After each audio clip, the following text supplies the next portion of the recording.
You should ignore me. Okay, thank you. I like your hat. I bet Randy likes it too.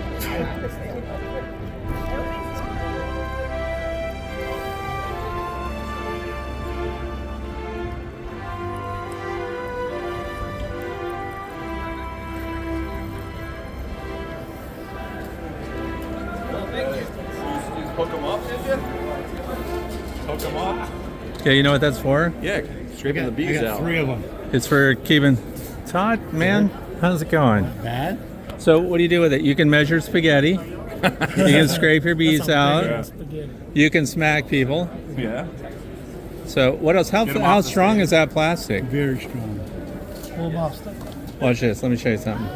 Bend it all the Will way you hold my around. phone for me? Demonstrate. Okay, watch this. Oh, hold on. It is. Wow. That's cool. That's not normal plastic. No. That's like the bee. It's above average.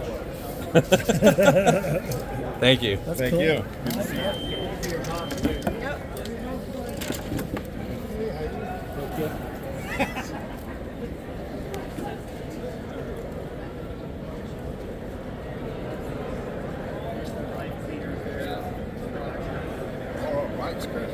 I just want to say, hey, Rich Dodd, I'm from Thank North you. Carolina. We watch you every day. I hate to Thank tell you that. so much. That's my wife. Thank you. Oh, thank you. I hope it's a good experience. Thank you. Well, I'm so glad. And you just made my review video. So there you go. I Thank you especially so much. enjoy your photography. Thank and you. The video. Thank you. I appreciate all of that. As a very, very, very new.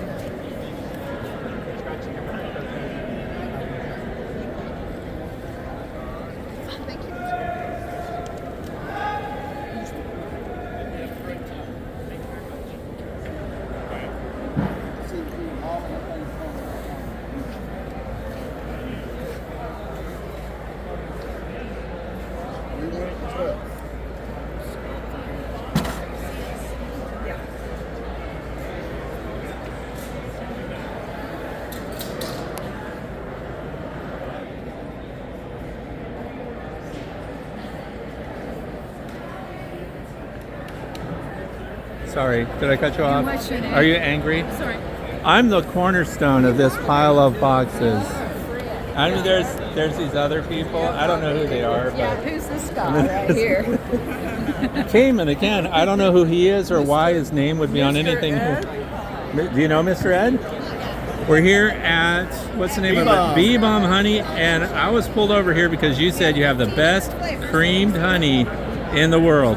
Let's see what it is. Let's talk about it. I see that Mrs. Dunn is over here, She's trying. and she's the about to cranberry. taste some. Oh my gosh, is that the best creamed honey in the world? Do you say yes? She says yes. Talk about it. What makes it the best? So we've been making cream honey for about 5 years. So a lot of people just make cream honey without studying the science behind the cream honey and understanding how the sugars work when the honey crystallizes. So we've done a very good job of making our seed extremely smooth. We don't use a honey creamer. It's all done in 5-gallon buckets in either 30-pound or 60-pound batches. So we process about around 600 pounds a So month. let's back this up a second. For people that don't even know what creamed honey is. So Right. we know what honey is, we know what comb honey is, but Right. now creamed honey requires different processing, or how do Yeah. you get it to that state? So we have what's called a seed batch. Okay. And that seed batch started 5 years ago, and what we did was we ground that already crystallized honey with a mortar and a pestle, Okay. and we got it extremely smooth. And then when I thought it was smooth enough, I went back and I ground it some more. And I can't think of the gentleman's name from France right now that talks about the dice method. No, Okay. not France. He's from England. I'm sorry. Okay. But that was like one of the first people that I kind of followed on that stuff. But we used the dice method to make Okay. it honey, so And so now is creamed honey a big part of your business? it is the major. So let's go honey and over- infused honey. Okay, so I see a lot of stuff here at your booth. Yep. So my wife makes lip balms and lotion bars from our beeswax capless. Okay. And this is the cream. Honeys are $10. This is the cream honey over here. We have 15 flavors here. And Ashley is over there selling everything you have. She is. Yep. And then you're giving out samples. Do people buy this online as well? Yes. So let's look at that really quick. This one's strawberry. And it's also got the scan code. Good. Lambs, ribs, brisket, pulled pork, And then people are sampling it. So salmon. you're out of Nebraska. Nebraska, yep. Southeast Nebraska. Now, how does the honey have to differ, if at all? Is there a better source for creamed honey? Is there a better floral source? Does it matter overall? Well, the honeys that crystallize quicker obviously make a better. So would that source. include like goldenrod and asters and stuff like yeah, that? Or? yeah. Okay. We use a lot of clover because of where we're at. Okay. Of course, you want to start with honey that is free of impurities. So, like if you have a lot of pollen or chunks of wax in it, Yeah. those are going to be sources where you can get larger crystallization at. Okay. So, if you're competing with your cream honey, then that's, That leads me to my next question. Are you competing? No, we're not. You did not submit. No. Okay. So we have that going on here Yeah. at the conference. I need to talk to the gentleman that's running that because so a lot of the way we do our stuff is kind of stuff we perfected ourselves. Okay. And I didn't know if I was going to have to like give away my trade secrets. or Okay, I not. see what you're So, saying. Once I know So you more have a about, proprietary mix with your creamed honey. we feel we do. Okay. We have a certain way we do things that we don't openly discuss with others. Do you have social media? You have a Facebook page? We do or- have a Facebook You do? page, yeah. Okay. So if people want to check in on that, and your number one selling thing that you make is your creamed honey? It is, yeah. It is, Yep, okay. Yep. All right. Our hot honey and our garlic and ginger infused are very popular as well.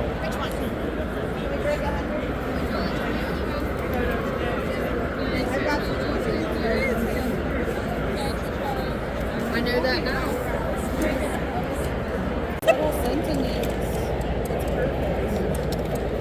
Well, now she got to get two of them. You all had that nice meet and greet I set up for you last night. Yeah. Nothing like a midnight meet and greet at the hotel. I tell you what, somebody was practicing lighting the smoker is what they told me. But it wasn't a bee smoker. If anyone's from out on the West Coast, please don't take offense. But it's funny because it's kind of true. Every time I go out there to speak, there's a lot of those non-walking skunk smells, if you know what I'm talking about. We know you've been to see Fred. What's that? So let's do that. A little bit.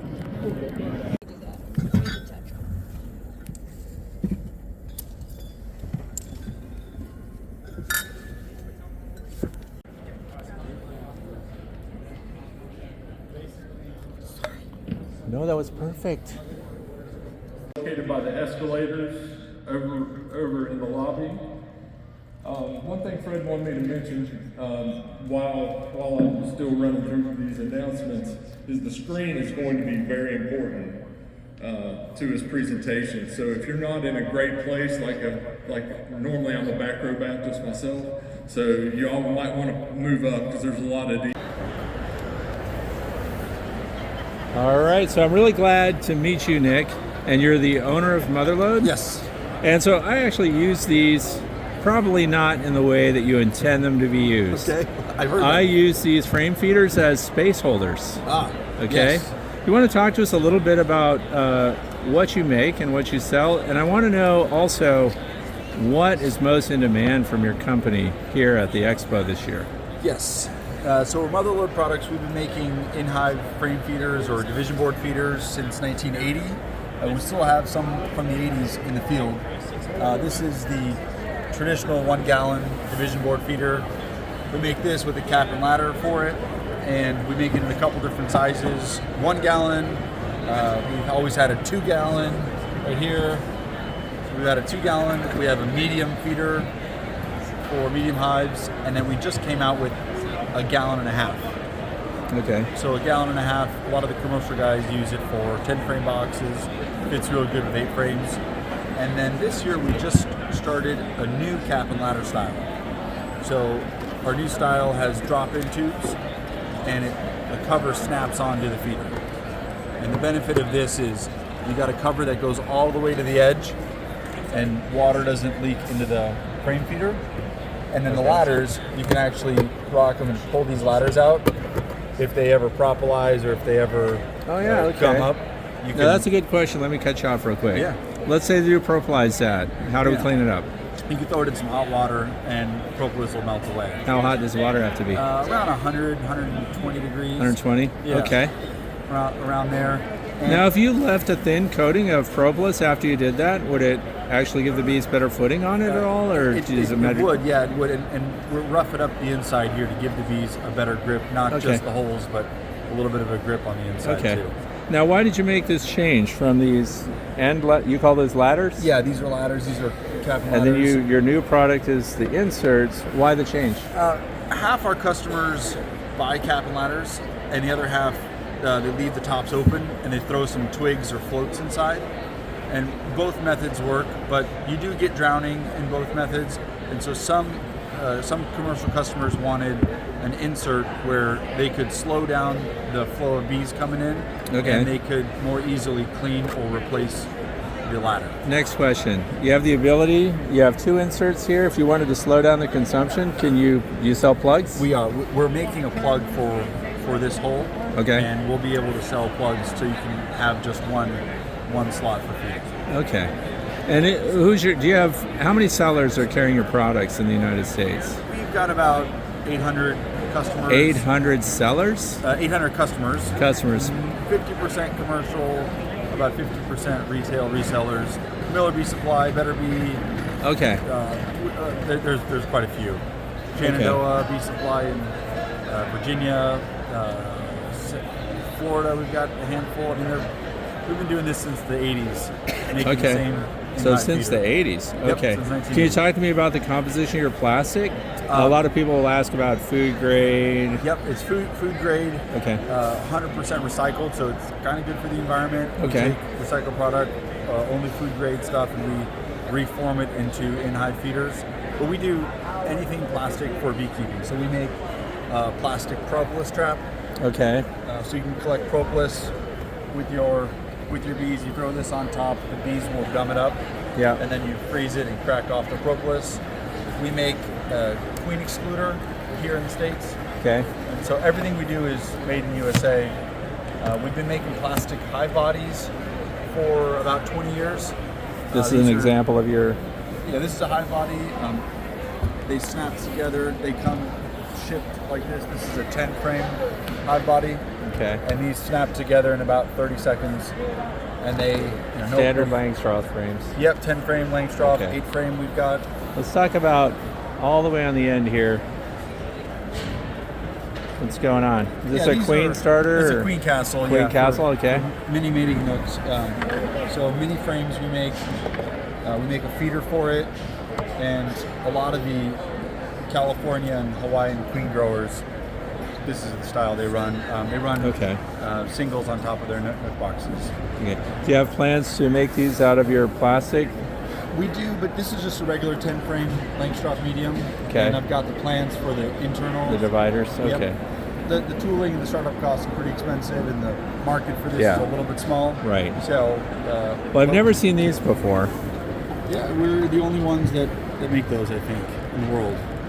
You can get them in wood. You can get a wood kit, and you can put a plastic foundation inside. I'm going to ask you a question. Yeah. Okay. Now, the way the imprint is on the bottom, we've got the V at the bottom. Uh-huh. We go around and we see some of the foundations have the flat across Yes. the bottom. Do you ever see the bees correct that? Now, they're natural. You'd find most natural come with this configuration, but if you turned it, would the bees correct that as they draw it out, or do they just follow what's there? They start off this way, and they do correct it when they draw it out. Okay. So we haven't had too much. The bees haven't complained too much about it yet. And do you offer that with a wax primer on it? We do. Yep. We put heavy wax. We heavy wax all of our frames and foundations. Okay. So it's we can also unwax it, sell it unwaxed, pressed plastic. If you prefer to apply the wax yourself, right when you're going to drop it in, but to save time, Yeah. we ship them waxed. Okay. Hey, I want to thank you, Nick. Awesome. I appreciate the time. Appreciate it. Yep.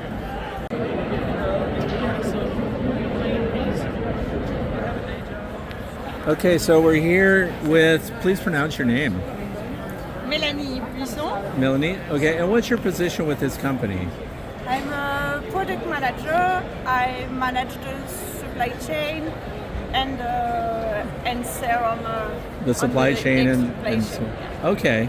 And so what we're talking about is a bee smoker that's not a bee smoker. No, Right. it's a smoker, less So- smoke, just vapor. To Okay. turn on, it's easy.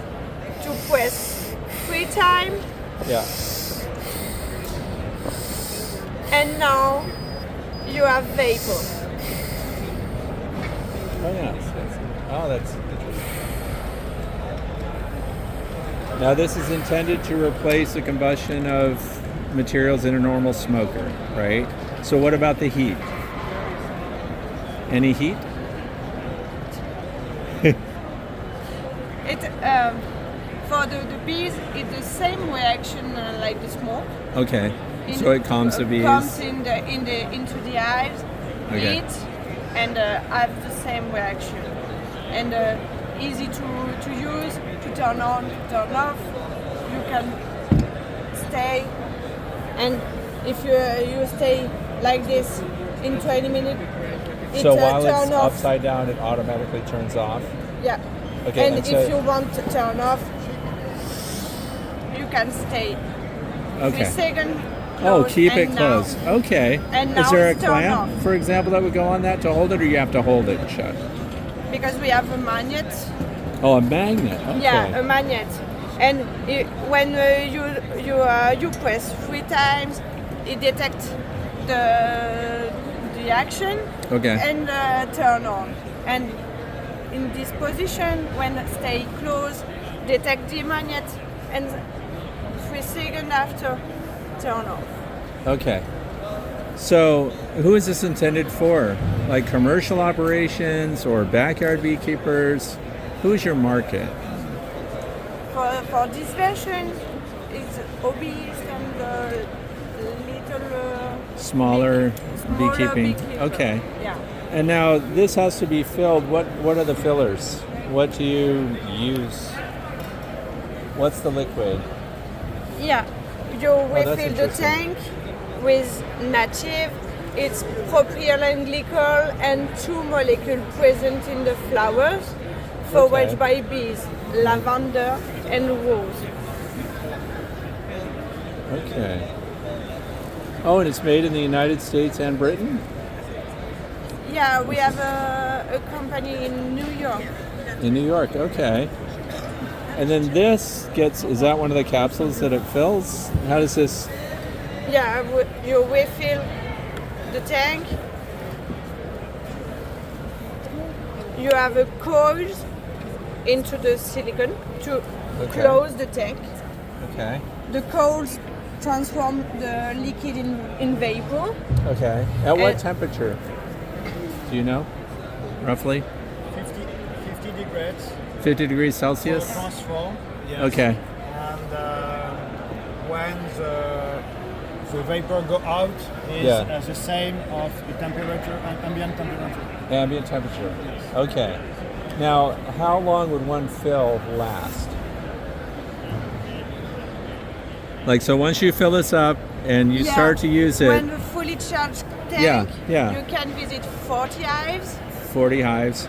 and with one bottle, you can visit 300 hives. And give me a ballpark, what does that bottle cost?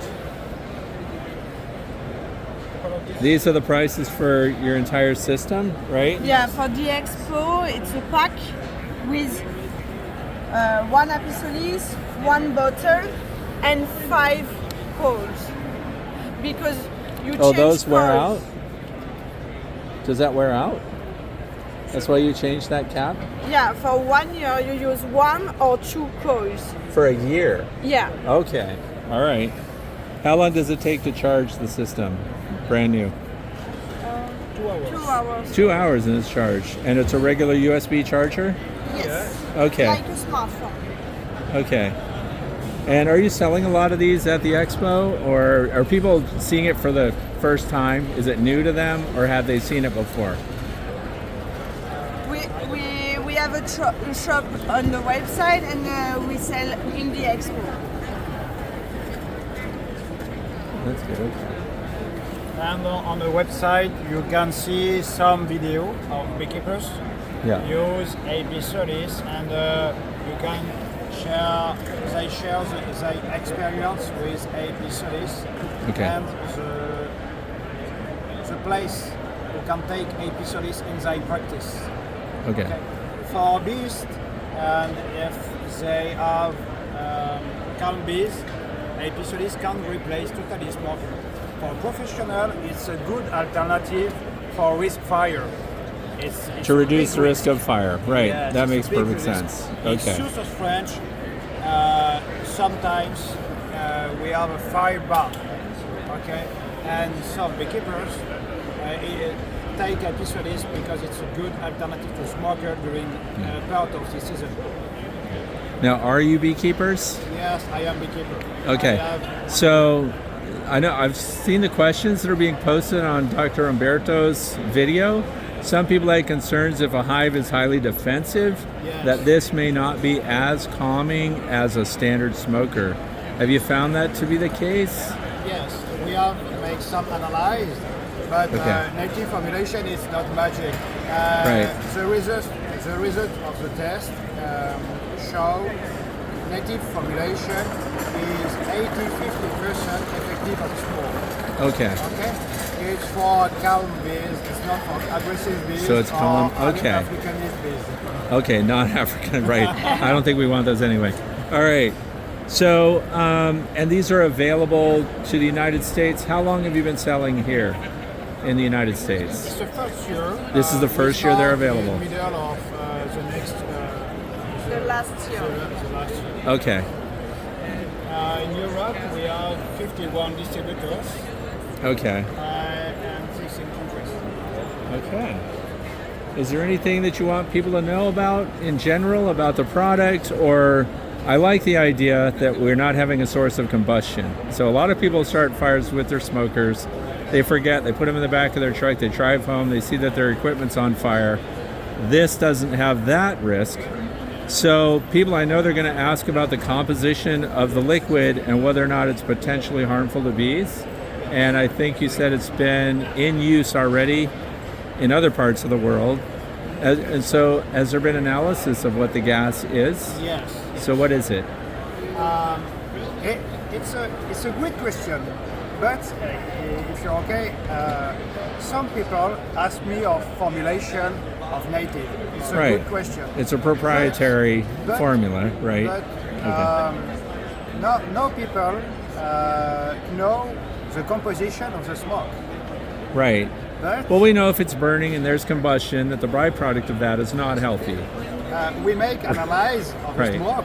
Okay, And that's what I the want. analysis of the smoke showed we have 27 toxic elements in the smoke.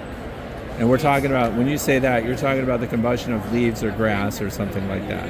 If you, yes, the material is safe. It's okay, but Yeah. you burn the material and you transform Correct. the original Right. material Yeah. in another material. Yeah. Yes, and in native formulation, it's safe because we use propylene glycol for make a vapor.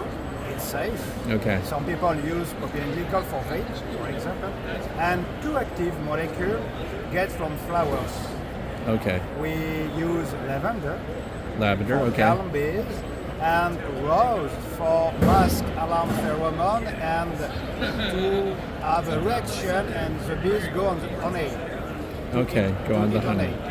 Okay, so that's the other question, I guess, too. If there's honey supers on, Thank is there any interaction with this and the honey that they have? Any reason that would? We know, by the way, that when we use standard smokers, the particulates from that smoker does end up in honey. It's one of the most frequently found contaminants in honey. So how does this show up in the honey, if at all? And have you tested honey after treatment? Open cells of honey. Do we know?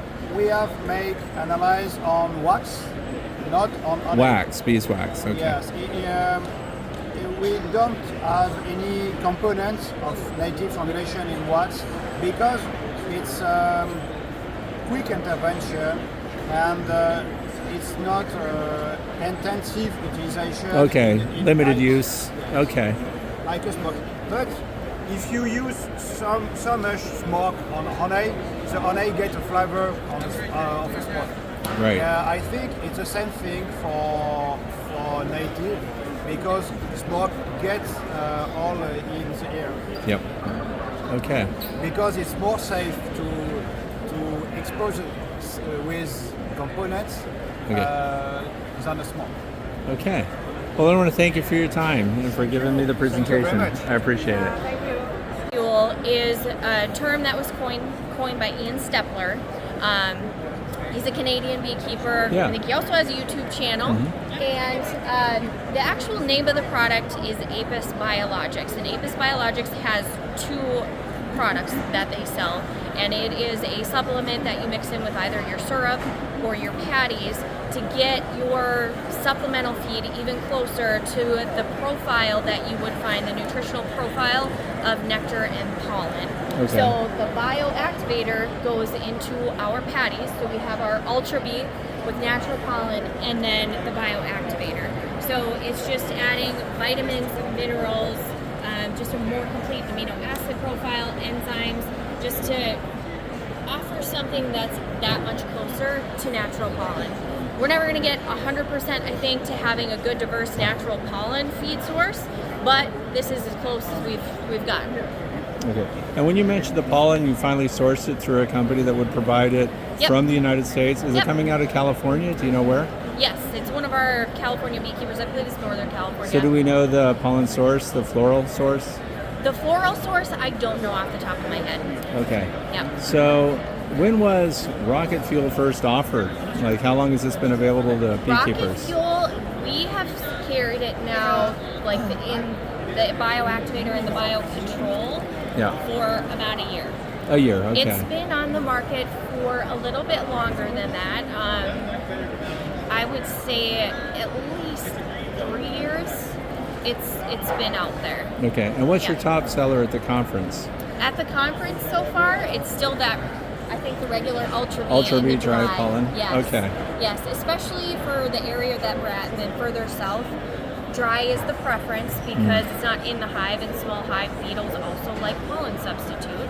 Okay. So feeding the dry eliminates luring the small hive beetle into your hive. Okay. What time of year are you recommending beekeepers use pollen It's sub? going to depend on where you're at. So basically early spring is when you're going to want to offer it. So if Okay. you're in the south, your spring's going to come a lot earlier than where I'm from in Minnesota. I'm not going to feed it until late April. Okay. Yeah. Do you ever recommend feeding it in the fall? Yes, you You can too. also feed it in the fall. You're going to want to do it earlier on in the fall. So once you pull your honey supers, you start supplemental feeding again for winter. Offer your pollen sub because it's going to encourage brood rearing, and then you're going to have young healthy bees going into winter. So it just helps bulk up your colony for winter as well. Okay. Terrific. Well, thank you so much for your Yeah. time and for introducing the product. I Yeah, appreciate you're it. welcome. All right.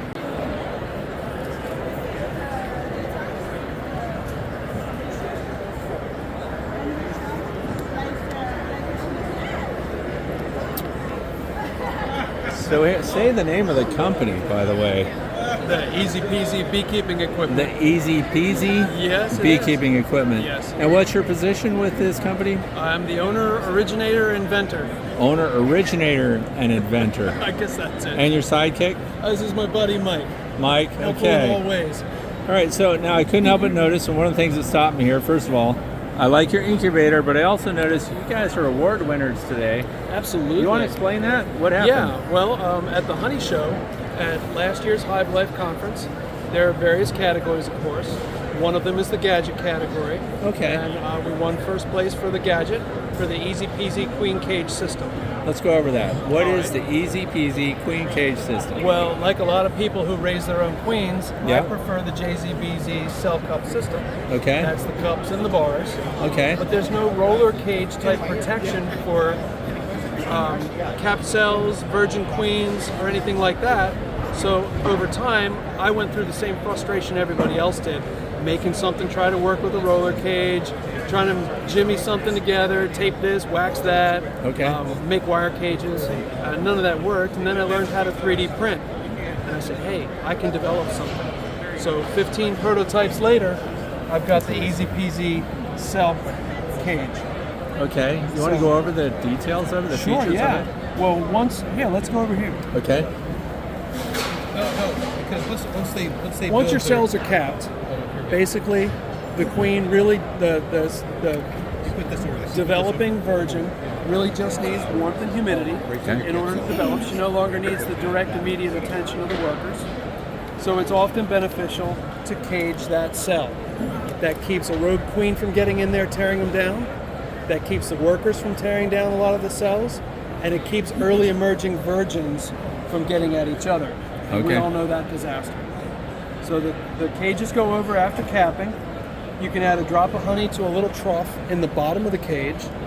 They can go back in a finisher if you have a strong finisher, or they can go into an incubator and finish and emerge there. The cups work beautifully with the cage system. They hold securely, but you can get them off when you're ready. Okay. When you're finished, you can use the cage again for introduction with the candy cap that matches perfectly. Do you mix that candy yourself? I mix my own candy. What is it? The formula is mostly powdered sugar, of course, and you can use corn syrup, or some people prefer to use real honey in that mix. How far in advance can you pre-mix that? Does it dry out pretty fast? I keep mine in a Ziploc bag, and it works out okay. Okay, so you can preload a bunch of them then? Yeah. Okay. They work out fine. All right. Then if you have a mated queen, you've introduced your virgin, you can use the cage once again to catch with this one-handed queen cager. What? You find the queen on the mating nuke frame. Yep. Place this gently over her, maybe a few attendants if that's the way you like to cage, and gently corral the queen forward and scoot her into this cage. Hold your finger over, of course. Pop the candy cap on, and then you've got this ready for introduction as well into a production hive. Okay. Or you can sell your queen that way if you want. Okay. I've got it available a la carte. You can get exactly what you want.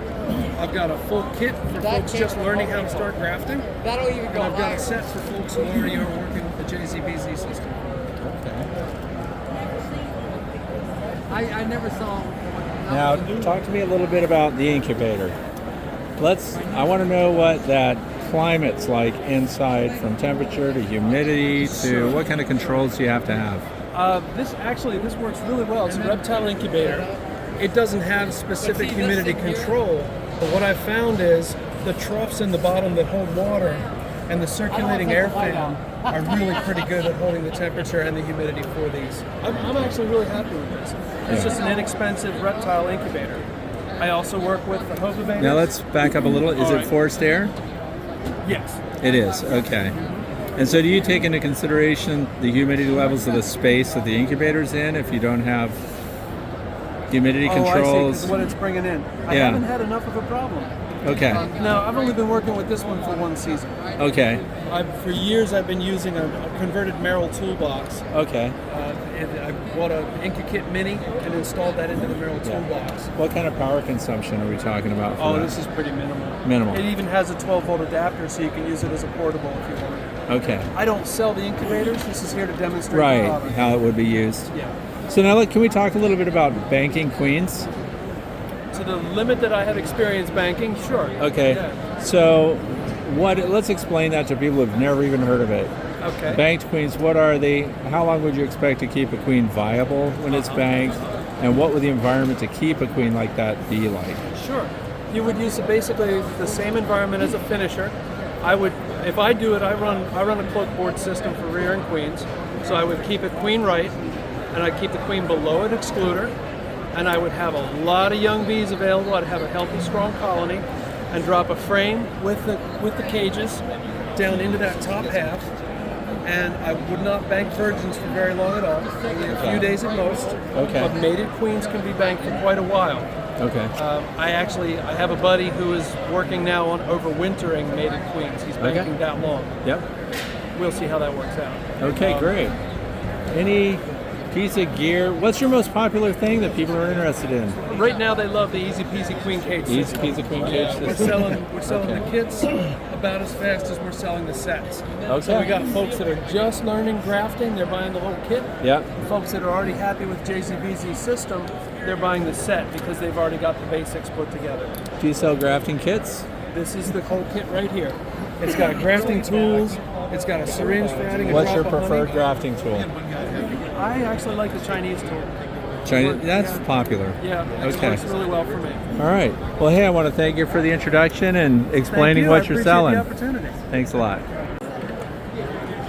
Okay, so we're talking to Bob Kerrigan, and this is really interesting. This caught my eye. So we're looking at a mechanism for getting a swarm to voluntarily leave a tree branch, Right.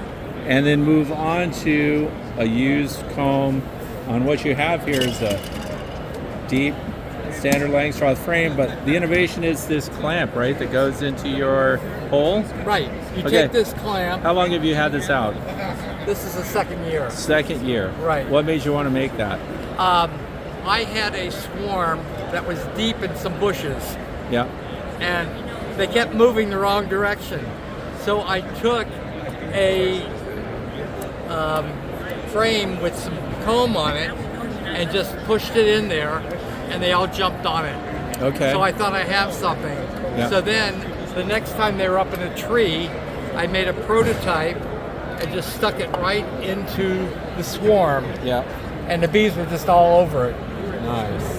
And so I've made stuff before with injection molding, and so I designed this. It took me a while with prototypes, and now it'll fit any screw top pole. I use Okay. a little painter's tape to Yep. tighten it up, but it will go on a painter's pole, a window washer pole, all different sizes, and this one, that one will reach close to 30 feet.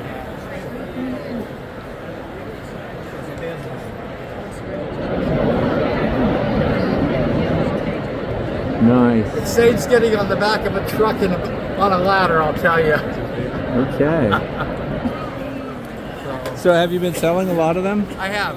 This Okay. has been my best show. And you also have a website where I have people could a order them? website. It's swarmreacher.com, and I advertise in all the bee magazines. They're $14 delivered online. Okay. That's fantastic. Thank you. I want to thank you for the interview, Bob. Okay, so we're looking at Ciracel, Bees for Life, and Britt does not want to talk, but Josie does. So we already know, I like your products a lot.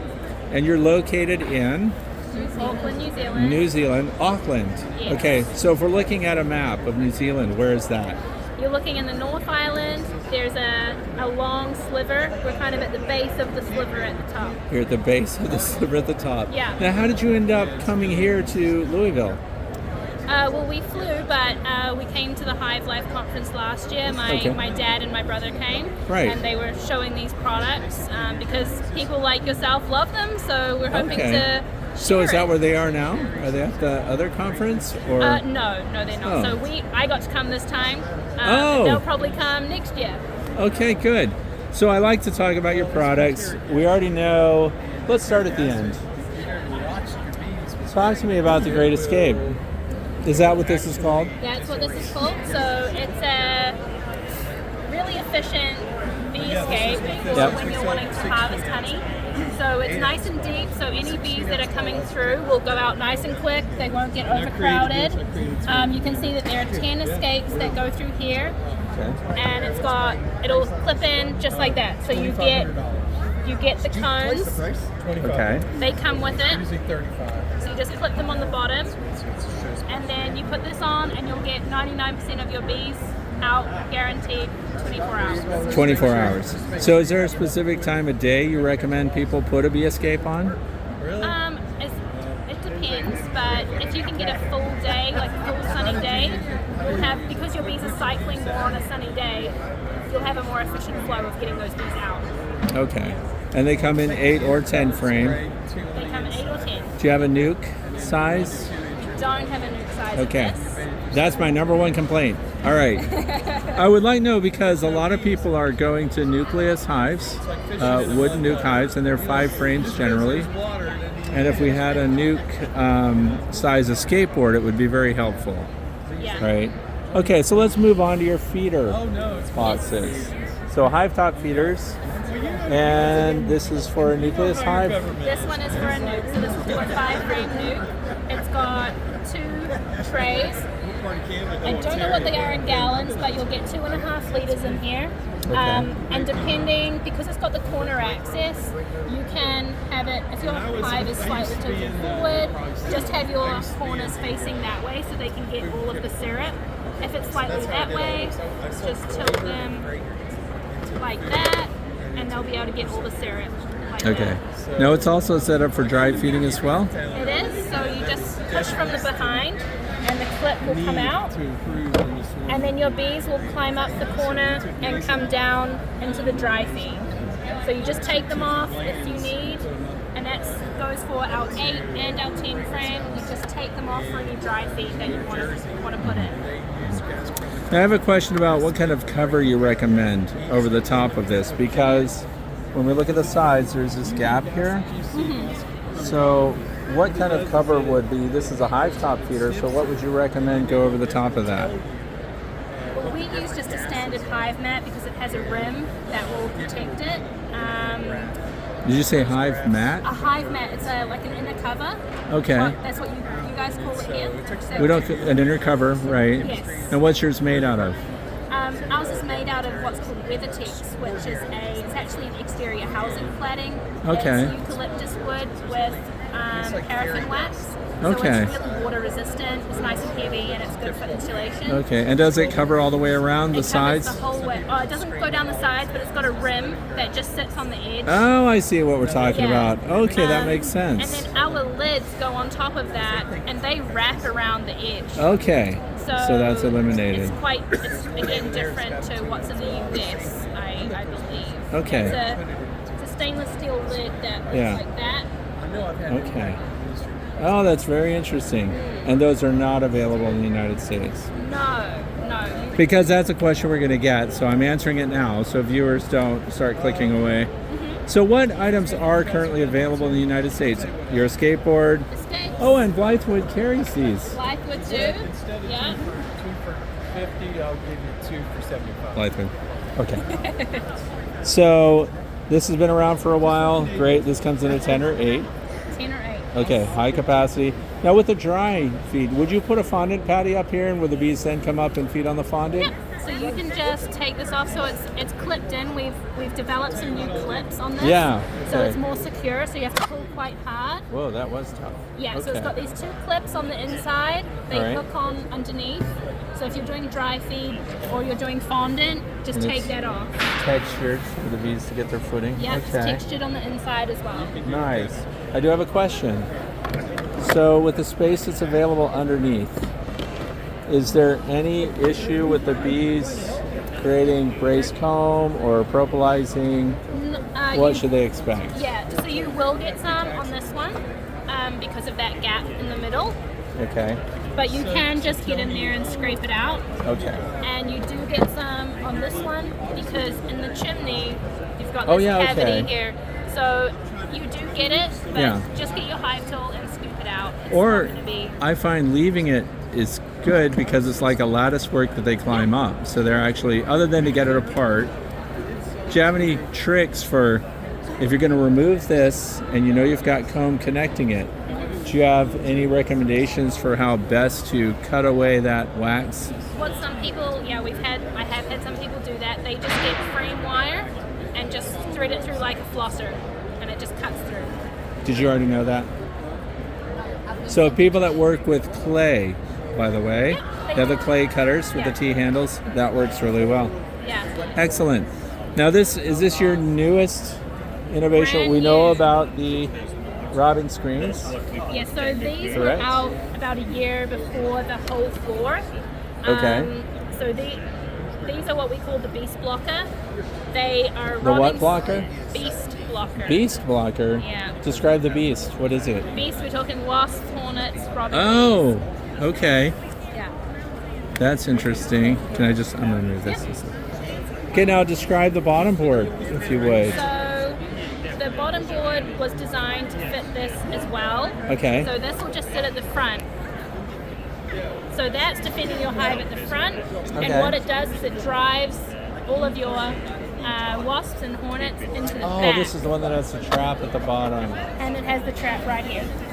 So it slides in and out. You can access from either side, and it pulls right out so that you can dump everything out that's inside. Have you had good feedback? I know this was available last year.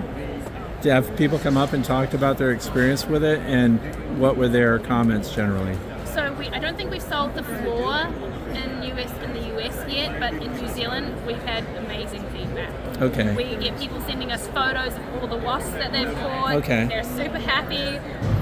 They'll have a robbing situation and they'll put this on. It goes away within 48 hours. Why is there a 45-degree angle here?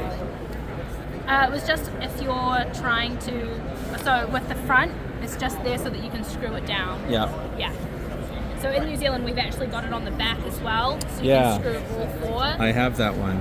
Yeah, but we had to make it bigger because your boxes are slightly bigger. Yes, and it left an opening in the back. Yes. So you have fixed that. Thank We you. fixed it. I was It's about all to solid. almost criticize it, but now that it's been fixed, I'm happy. Yeah. Okay. Yeah, no, it fits perfect now. So what's your number one seller at the conference? I would say the top feeder, and then a lot of people are really asking about the Escape. Yes. And also our BRFs. Have you seen our BRFs? Yeah, the frames. Yes. Because they've got these cells in the periphery, which the bees use. Yeah. Now, are these also for sale in the U.S. now? They are. Are they yes. heavy waxed? You can get them waxed. I believe you'd need to speak with Pearco. They do all the waxing. Was Pearco selling these? They do, yes. I didn't realize that. Interesting. And these are also made in New Zealand, though. They are, yes. So we have our New own Zealand, molding in Auckland, New Zealand. Okay. And they're the most durable frame that you'll probably buy. Yeah, they're very good. I use them too.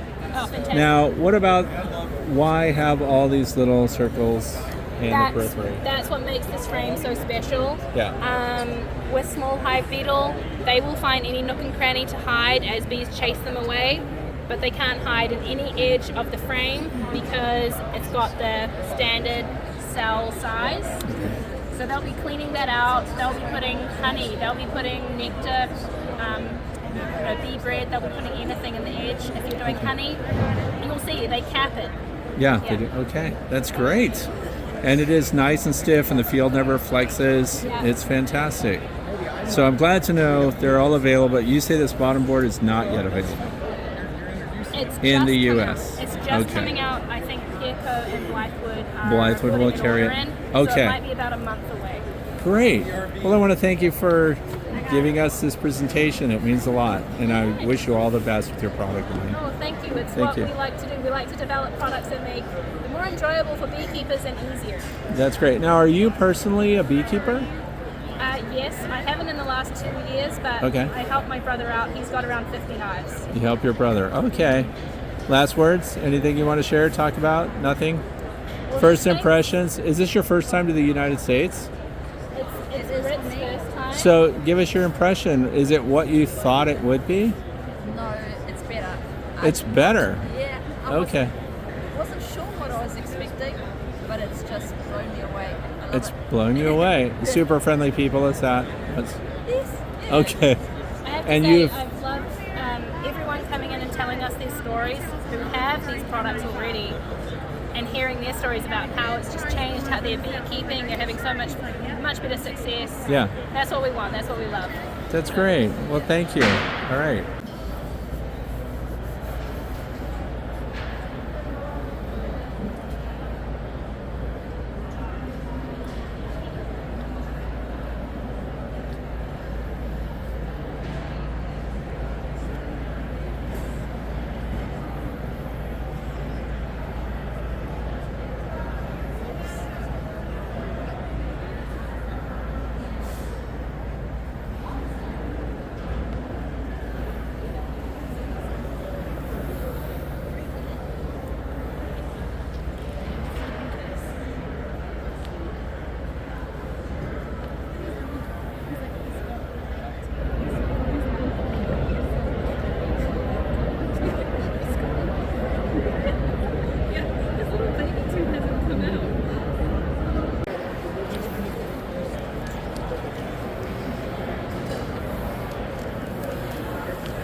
Bob. Hey, Fred, how are you? How's the conference going? It's great, great. Good. Having a really, really phenomenal turnout.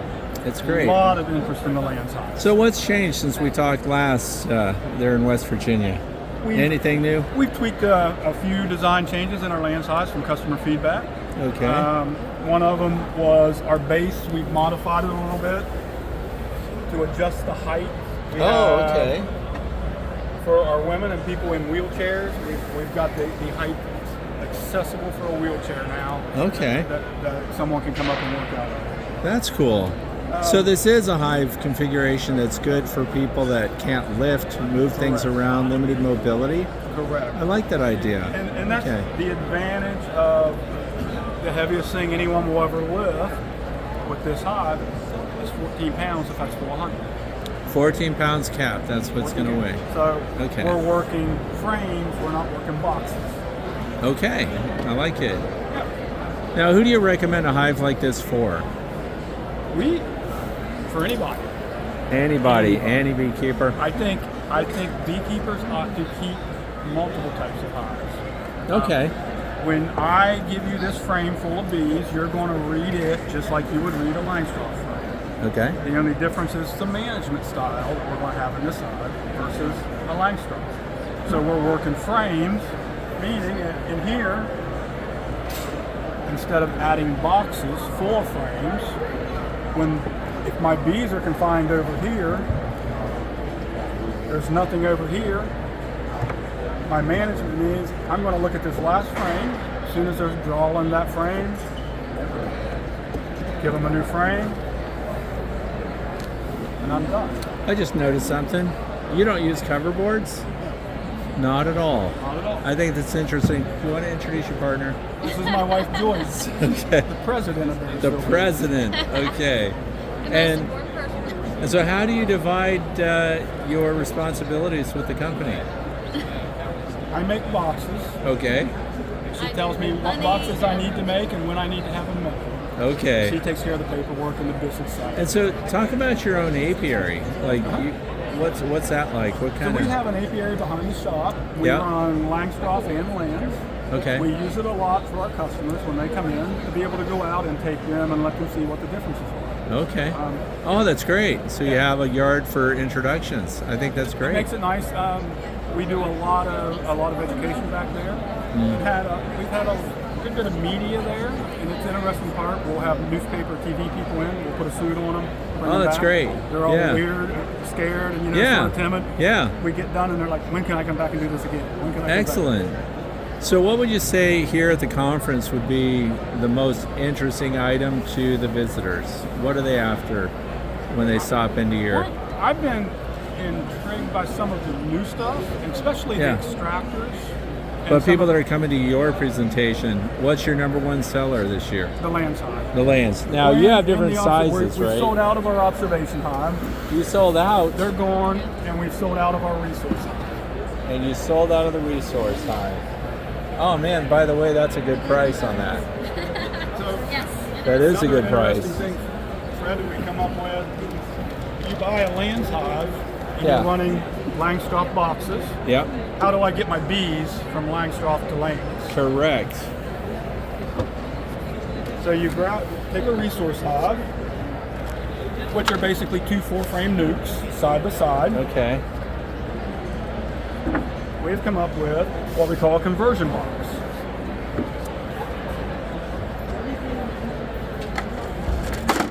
We can put a feeder jar here, a quart feeder jar. Okay. Lands frame fits here. I would take 4 Langstroth frames from one of my Langstroths with the queen, put them here. Set this over, put my frames here. I can put my 1-to-1 here so they can build and grow. Yep. I'll fill my 4 Lands frames. Yep. Back into my Lands box. I have a question. Let's look at this frame. So we took inserts, which are standard Langstroth inserts, and we have this flat bottom. Correct. Do the bees ever turn that as they draw it out? That's a great question. Do they? So when we look at this should be oriented horizontally. And the little Y when we look inside of inside, is going to be turned upside down. Right. What we found was when they start drawing this, they literally turn it to the right orientation as they draw Interesting. it out. That's really interesting. Most people don't ask that question. Yeah, I like it. Okay. Now I have to ask something. Uh-huh. Is this the whole configuration? This would be a Langstroth to Lands conversion. What do they get for $129? You're going to get that one. That resource. Oh, you get this one right here. Okay. Hey, what are you doing? I'm making a video. Okay. So, so that you're now in. I'm in it now? You're in it. You're. You get the conversion box for $99. Okay. All right. So you need the resource hive to make it work. Okay. All So right. it's packaged for $228 if you want to get the whole thing. Nice. All right. Now, is this insulated at all? No. So, do you insulate your horizontal hives? Our horizontal hives, no, we don't. You don't. We do not. And even the cover? No. No insulation, but this has to do with where you're located. Let's talk about that. No, this is This is all. Yes. This is all insulated. I'm We sorry. don't make a horizontal hive. It's a Lands hive. I'm sorry. It is a Lands hives are horizontal. Okay. So you can This see is our our this is our All insulation. right. And that's configuration. around the circumference. What do you recommend for the top? It's got the same insulation in the top. Okay. The only thing that we have found in our experience, a lot of Lands recommendations to put a blanket over this for wintertime. Yeah. Do not recommend it. We have found when that happens, we get a lot of moisture Yeah, accumulation. that defeats the insulation. So we've got our vent holes up here. These are strictly vent holes, and we've had very good success. No blanket. We don't have bee loss. Okay. We don't have the moisture. What are your winters like where you live? 30, well, pretty similar to yours. Are you? We're an hour or 2 hours south of you. Yeah, okay. Um, Alrighty. Cold. So it's Okay. an R9 factor. It Okay. keeps them cool and it keeps them warm. Okay. Yeah. So summer, winter, same thing. Insulated is insulated. And talk to me about how you're sourcing your lumber. That's an interesting part of our company and one of our missions. Yep. We have our own mill. Joy's father, about 80 years ago, on her family farm, planted a bunch of white pine trees. They are diseased and have a pine needle. So we have a mill now and a kiln. So Joy runs the mill. Bob does the grunt work, loads and offloads, and we start from a tree to a finished product. Okay. Interesting, you look at our little birdhouses Yeah. back here. That's our straps. Okay. Oh, I see. Okay. Yeah. So from our Langstroth boxes that we make, this is our cutoff. Gets made per Nice. house. Who does this Made- artwork? So you hand paint those? Nice. And we take Okay. these a lot of times and make them into a kit. Like we drill them. Boy Yeah. Scouts, Cub Scouts, 4-H groups. We give Okay. them to them. What's the diameter of that hole? 1.25 inches. 1.25 inches, which is important for the bird species that you're thinking about. Yes. Okay. Nice. All right. Anything else? We've introduced our grafting table. Yeah, let's talk about it. So it's made out of a solid piece of poplar, Okay. solid plank. We had a customer come in and said, "Can you make a grafting table?" Well, we started looking at grafting tables, and we were not real crazy about the quality of what they were, Okay. and how they were put together. And they didn't have any adjustability in them. So we started working with our customer, which we've done on a lot of our products. Made a prototype. They give us feedback, adjustments. Yeah. And we end up with, so we put adjustability in it. Oh, nice. I like that trim. And tried to make it a nice, what we call furniture grade quality. Is that it? $169 and it'll ship, and that's free shipping. Free shipping at $169. Yes, sir. Okay. I like that story. Anything else? Last words. Last words, if you've never tried a Lands hive, look us up Yeah. and see what you think. How should people learn about Lands Hive management? Do you recommend a book? Do you recommend some resource? The best book, Keeping Bees with a Smile, by Keeping- Dr. Leo, Okay. is, I think, the best reference out there. That's great. Good recommendation. I want to thank you for your Thank time, you for Bob. that. Appreciate it. Appreciate it. So we're at Midnight Bee Supply, and I'm here with Calvin. First of all, talk to me about your position with Midnight Bee Supply. So I'm the owner. We started out actually building for a couple of small clients, and then moved into my parents' garage. Opened on Saturdays for about 3 years, And then we started a storefront in our small little town of Bass. It's done well. We wholesale for a lot of people. But I met my wife at a bee show. She was actually working for Dr. Tarpey at NC State at the time, and I stole her away, and now she runs the front of the shop for us, and I'm in the back. Is she here? She is not. We have a 10-month-old. Okay. And traveling 9 hours is going to be it. All right. So I'm looking over your inventory. I mean, you've got a lot of stuff. You've got an observation hive. Yep. We've got plenty of observation hives. Resource hives. We've sold out of observation hives at this point in the day, but we have some honey display frames that nobody else has. This right here for honey judging. Okay. This is our thing. For honey judging. Yep. Oh, and I like that you've got the little posts in it to keep it from swinging forward and back. Yep. And one of the things that caught my eye was this screen that you have here. You said this is a queen introduction or isolation? Yep. You can use it either way. You can put your queen cage here, or if you're just isolating, just throw her in this section. You can cork off, close this section off. But if you're introducing a new queen to a stubborn hive that does not want to take a queen, which happens from time to time, this gives her a lot more time to get used to the bees and the bees to get used to her. The queen cage fits perfectly in here, slides straight down in a frame, takes the place of an outside frame that's not being well used at the time. But you can stick this right in the middle of the hive, and after they seem like they're getting along good, you can open this door right here and just let her take her time walking out, and you don't have to touch her. And this is screen on both sides? Screen on both sides. And that's number 8? Number 8 hardware cloth, yep. Okay. So they can feed her through there easily. And she gets a lot more time and a lot more exposure to a lot more bees before she gets released from that. Do you happen to have a queen cage that you can show how it slides in? I don't think I have one with me. You don't have one. Yep. Okay. I like that piece of kit. Now, what are you pricing that at? I think it's $12.95. $12.95, and can they order online? Absolutely. MidnightBeeSupply.com. Midnight Bee Supply. Okay. That's very interesting. I like that. Talk to me about something else I just grabbed. Yep. This is a, I'm trying to think of the name of it. Entrance queen excluder? Yep. It's an entrance guard is what they call it on our website. A lot of people use it to try to keep the queen in during swarming. Sure. Sometimes it works, sometimes it doesn't. I'm not going to promise you it's going to work. But now, why does it not? Oh, to prevent swarming. Right, but you got to think a queen size is reduced before swarming, so she can fly. So there is a possibility that she can still get through the queen excluder. Yeah. I have a different use for it. What's that? When I hive a fresh swarm, and I don't want them to abscond on me, that's a good way I put that over the front, and not a lot of people make them. Yep, we do. And I like that it's so thick front to back because it'll stand on its own. You can just park it there. That's right. And that's an 8 frame? Yep. This is 8 frame. We make 10 frame, and we also make nuke, and they're made out of cypress.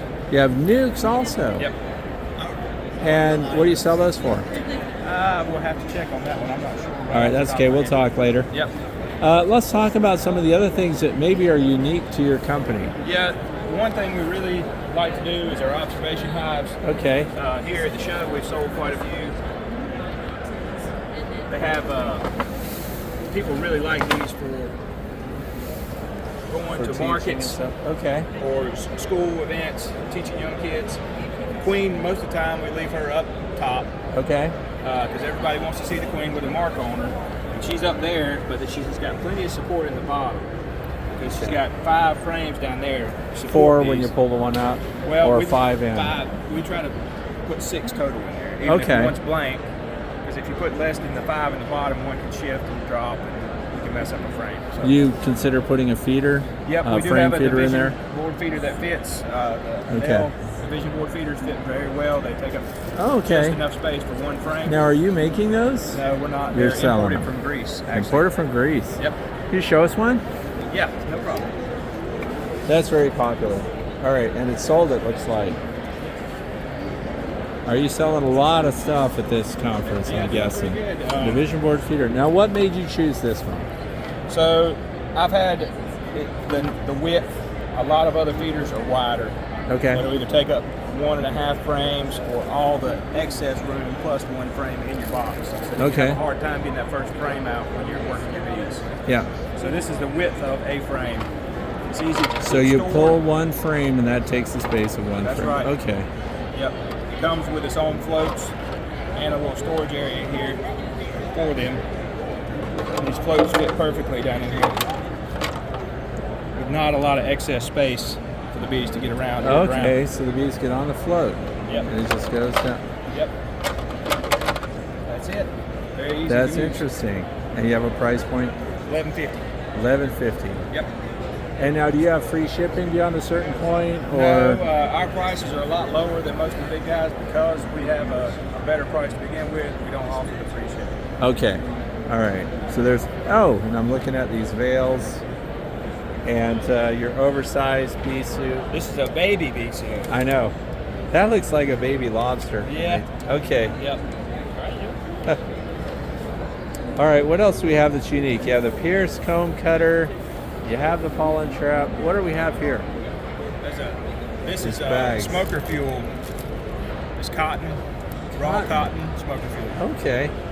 Have you used it much yourself? I have. In Good our long- area, no, yeah. we do have a lot of pine trees. So It's Okay. very easy to use pine straw. All right. But it does work very, very well. Something else that's unique to us, we have copper top mailbox. It's $79.95. Yeah. They're pine. They paint up very beautifully. Solid copper on top, not a painted Yeah. metal. Yeah. Nice. So then you've got your robbing screen, and you've got metal entrance. Oh, let's talk about your screen bottom boards. Yeah, let's get one from down here on this side. Okay.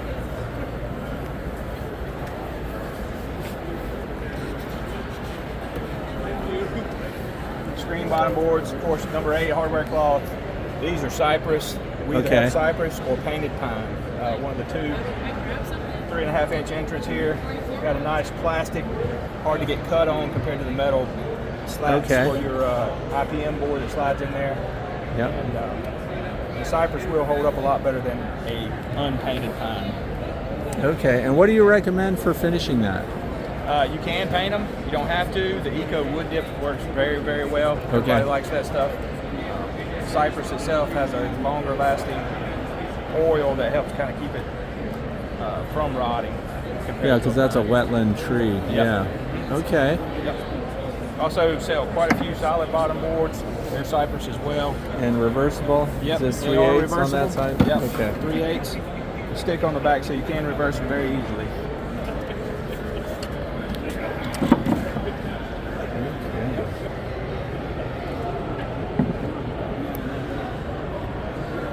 All right. Well, anything you want people to know about? Let's look at, what is this little screen? Oh, this is a new screen bottom board. Yep.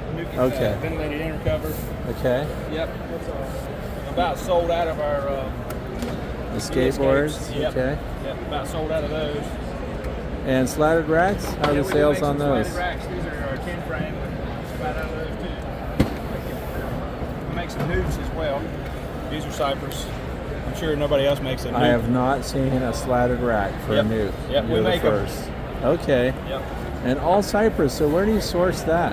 To be honest with you, a lot of it comes from North Carolina. North Carolina. Yep. And Okay. there's some that comes from Georgia. It just depends on price and what we're trying to do. Okay. Wow, I want to thank you for your time. Yes, sir. Thank And you. A lot of good products here. Appreciate it. All right, so you caught my eye. And we're looking at your company name, Running Wild Apiaries. Yes, sir. And creators of the Comb Assistant. So he assists you in combing your hair. Yes. How does it? Okay. Yes. So It's a we're very talking with. intimate experience. And what's your job with the company? Are you the owner? or- So we are co-owners. We're partners. Okay. This started as an opportunity to try to fund our beekeeping addiction. Okay. And so we saw the idea on Facebook one day. It was somebody had taken PVC, like 4-inch PVC, and Sure. they had kind of heated it up and shaped it into 4 sections on a D. Really? And we were like, I think we can do that a little bit better. Yeah. And so we both worked from home. This was in the middle of the pandemic as well. So I Okay. ran outside to my table. So I started throwing some stuff together and we came up with a prototype. Okay. This gentleman right here with his esteemed degree from Auburn University has a product design degree. I said, partner, I need you to come up with something more And also refined." background with bees at all, or just product design? Are you? Just product design generally. So are you a beekeeper now, or? Okay. Yes and no. Okay. Beekeeping was our. You were influential in our beekeeping experience. I was. You were, a sir. positive influence. Yes, sir. Okay, good. That's That depends on if you ask your wife. Or not. okay. We don't need to hear from the inexpensive seeds. No, All right. exactly. No, we consider beekeeping our COVID hobby. Okay. So we are both are interested in various items, various things. We tinker around with things. Okay. He had the laser for doing this, so we were able to refine the Coma system into something that we could market Okay. and put out there for regular people to use. And are these 4-inch by 4-inch? Is that what Yes, they're sir. running? For the deeps they are. The mediums are a little bit taller, of course. So the deeps are designed to fit into the 4x4 1-pound cassettes. The mediums are a little bit taller. So we've had suggestions from customers and other friends that use them that what they'll do is they'll cut it out to the size of the cassette. Sure. And they'll leave a leave the starter. top, leave a starter at the top. Okay. The other thing that people have pointed out that they like with this size of the mediums, which is good because a lot of people run mediums, Sure. is they'll cut the whole thing out, they'll split it down the middle, and that's the perfect size for chunk honey. Okay, put so in the they're jars. dropping that into a quart jar Yes. for people that don't know. Okay. Okay. So we do offer it in two versions. The original version was what we call a flat pack. Okay. And so it's basically, this is what you purchase. This is the version for the deep. Okay. And you would basically lay it out and assemble it on a flat surface. Okay. And then take your frame. You provide the frame with this. Okay? Right. And then you assemble it on a flat surface, and you take your frame and put it over top of it and push it into your frame. Okay. You line up these slots with the grooves. Yep. And these wedges are what lock it all in place. Okay. I see what we're talking So about. we wanted a product where people didn't have to use any additional tools, no glue or anything like that.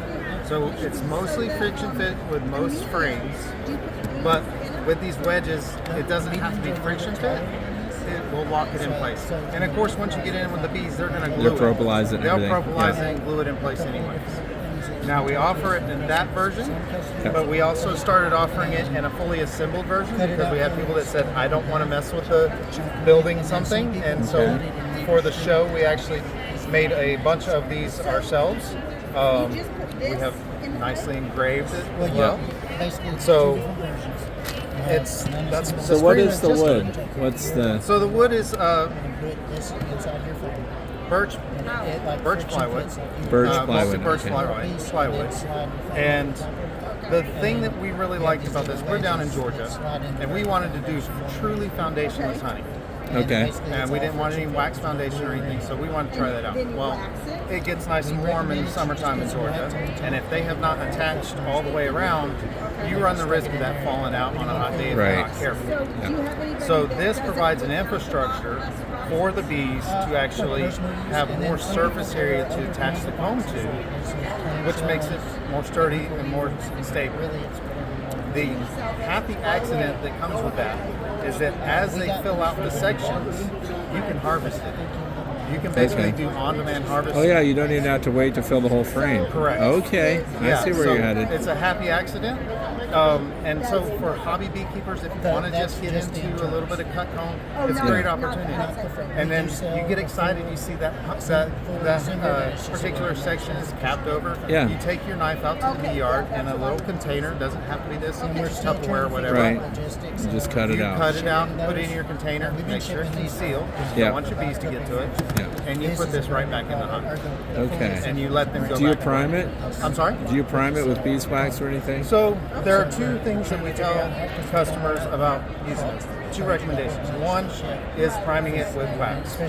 We just worry about painting on a little bit of wax on the top of each section.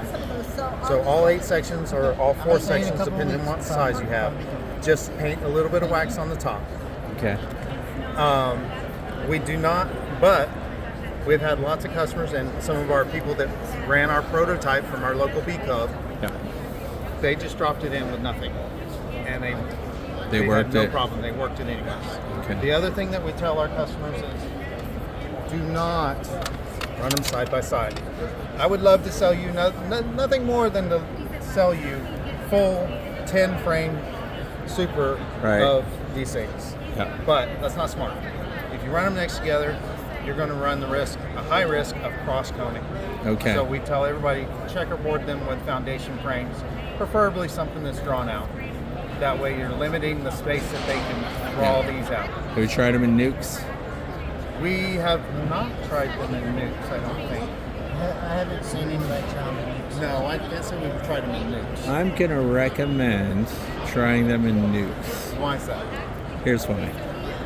If you start with a 5-frame wooden nuke, and they take the deep frames, we got our baseline built, you got the second tier, now you've got 10 full frames.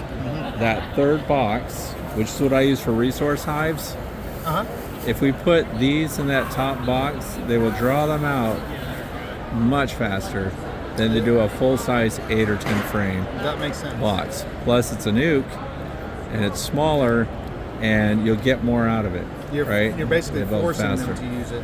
You kind of are. It's at Yeah. the top of that chip, but it's warm enough. They work it Yeah. longer.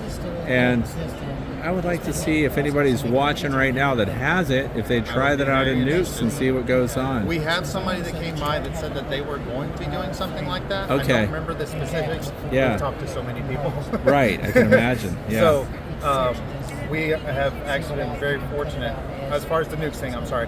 Somebody, Okay. yes, has said that they are going to be doing Right. something similar. They were Yeah. running multiple tiered nukes. Yeah. Okay. Like that. So it'd be Yeah. interesting. We asked them, of course, let us know how it goes. We'd love Yeah, love to nice hear back. innovation. And you have a business card or something?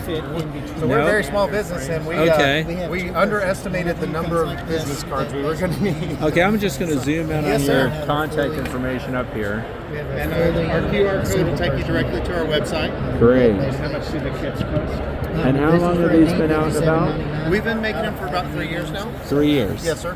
And have you made any corrections based on feedback? Any changes other than locking it into the grooves The there? only thing that we've really had to address was people did not want to put them together because they can be a little bit finicky.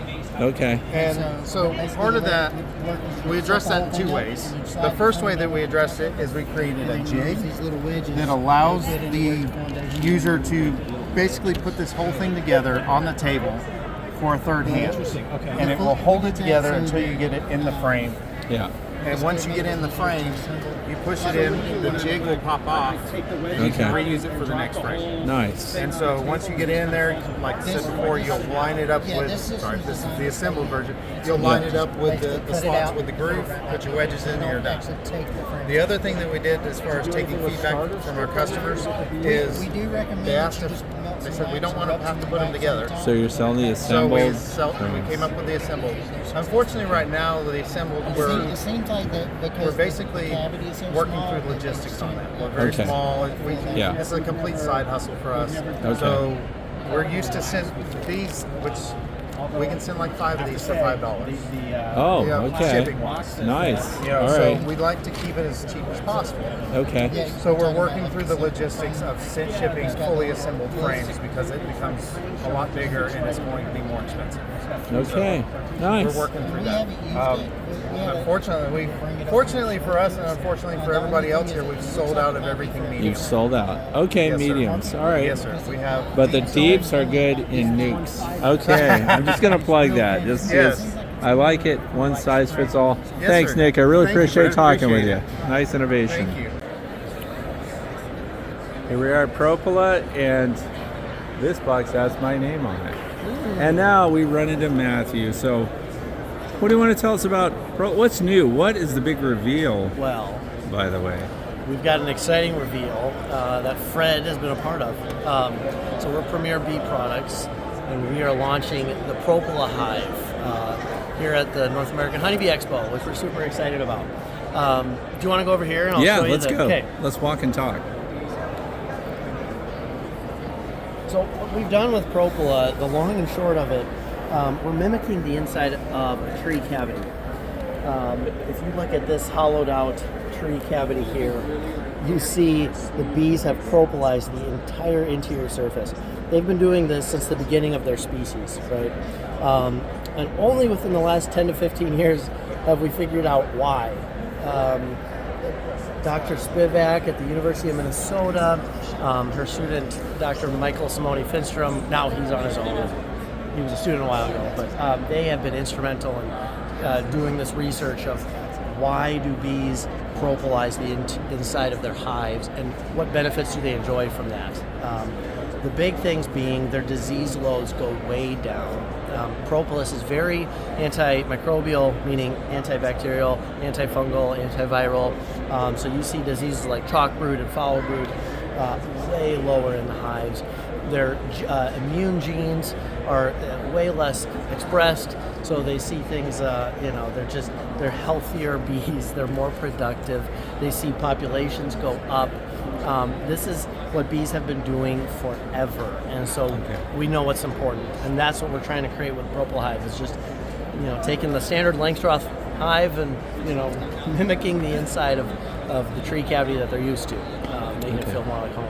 And so you've got some boxes here that have already been used by the bees that have this patented interior surface that the bees then recognize as something that needs to be glazed over with propolis, right? And as you said, that's part of their immunity for the hive. Yes. And I understand that the boxes that they do propolis like that, which your boxes encourage, can increase 20% roughly of the bee population through longevity, better health and well-being of the bee. Yep.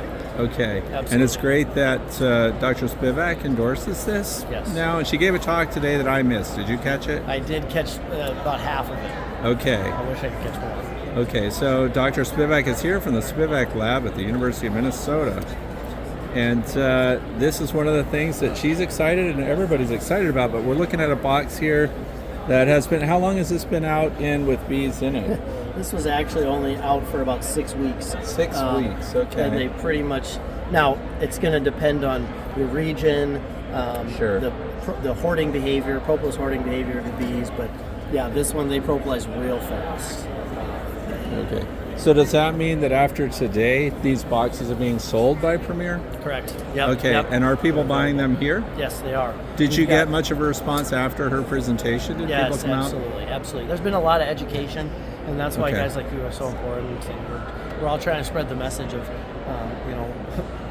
we kind of, as a collective beekeeping community, changed things when we started selling smooth-walled boxes. Bees are used to rough inside hives and homes, so that's what we're doing. And so we sell them here. We're selling them online. We've got 5 distributors here that are selling them. So who are some of the distributors? Who are some of the companies? So we've got the Bee Supply. We've got Dancing Bee out of Canada. Nature's Image Farm. Bob Benny's Blue Ridge is selling them. And Rossman Apiaries are the ones selling them. So, and all launching at the expo. Correct. Yep. Everything's here. Nice. Yes. Yep. And so this ties in not only that propolis encouraging surface, right? Yep. But also the joinery that your Premier boxes are known for. You want to explain a little bit about that? Yeah, absolutely. So if you look here, we use a unique joint.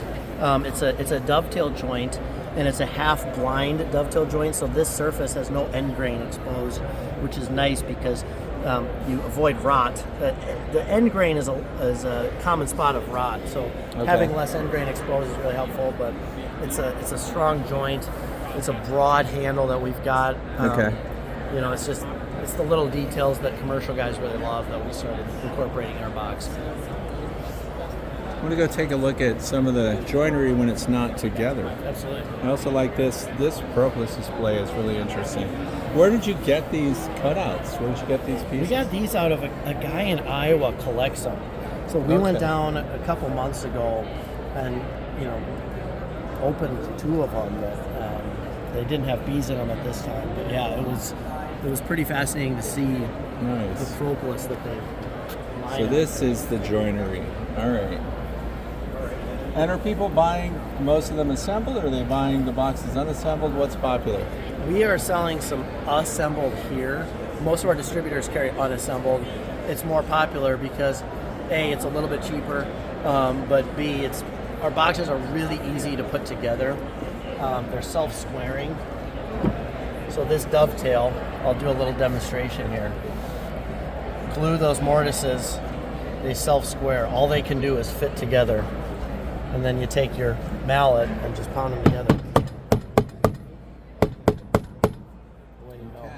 And these little gaps, these little rings? Those, sorry, I haven't pounded it in all the way. Okay, but otherwise they would be yeah, closed up. they'd be closed up. So, or they'd be propolized, but it wouldn't be the right dimension. Yeah, no, right? they close up all the way. And so, thickness of the wood? Of this wood right here. Yeah. Yeah, it's standard 3/4 inch. 3/4. So, Okay. that's what.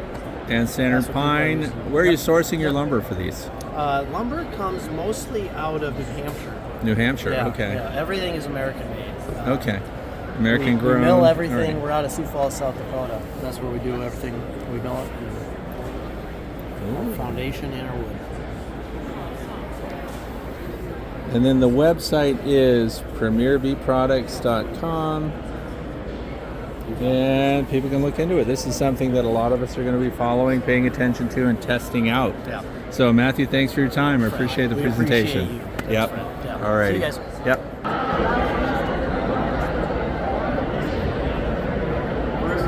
What's your experience been with propolis? What has it been for your bees?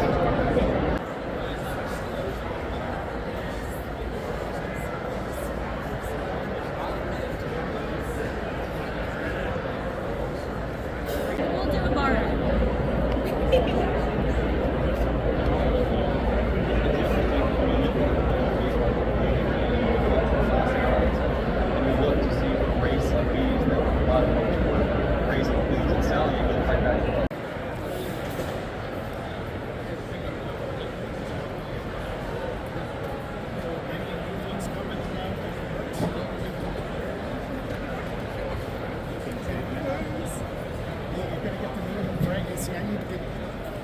I'll take it. So here we are at APAME, and we've got the man himself. Let's talk about the conference and what are people looking at the most? What kind of feedback are you getting? Hey Fred, it's been a great conference actually. There's so many great people, so many people with great experiences with our products, and they just talk about it, and it makes me really happy that like this is my third one, this is my fourth one. That means that like when they made the first initial choice to go with our products, that, like they may have had doubts, but when they go for the second and the third one, it's because they like it, they like the experience. So that was like the best thing about this this conference, like hearing people's experience and like going for the second and the third and the fourth hive. So I have a lot of people going for my 7-frame nicks because they say that just like.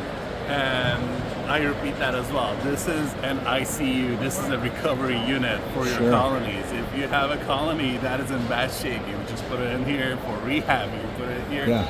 So hearing that like people can actually bring almost dead colonies back to life in my products, it is exciting. So this has been one of the biggest sellers of my 7th frame. Has been. Let's go over the features of it, just so that people know what we're talking about. Absolutely. So this is our APAME 7-frame insulated hive, and just like the bee hives that we have, this has got like a big insulation styrofoam inside, and with our insulated lid, it is heavy. And it's got 2 And let's feeders. talk R value on each component. So the lid. Our value is almost 7. So Almost. it's like having 6 inches of Lumber. pine wood in all sides. And basically, even when you get the commercially available sleeves, it brings up to like a 6 or 7. So whatever you buy that's available, if you wrap it up completely, it becomes this. Okay. Okay. So you don't really need to wrap this one any further to just increase the value. Well, you would increase the value. It comes with 2 feeders, and the reason we always stick with the dual feeders is the most used feature, especially in these small ones, is that you can divide this hive to have 2 colonies in it. Like you can have 2 3-frame colonies with the division board, or you can take the division board out and have a 7-frame hive. And one of the biggest reasons people like the 7-frame hive is because it's so much easier to lift. And we met multiple people like getting old and saying that they want to transition from their deep hives to an all medium hive because it's a lot easier to lift.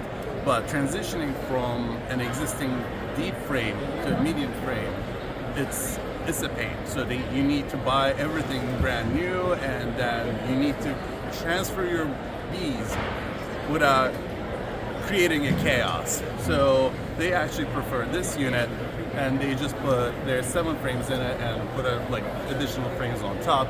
So now they can work with equally weighing boxes. Like basically, instead of having a medium, they have a 7 frame deep, and they continue. So switching when they get old or when they don't want to lift much, switching from their existing hardware and continuing beekeeping is a lot easier when you use this one.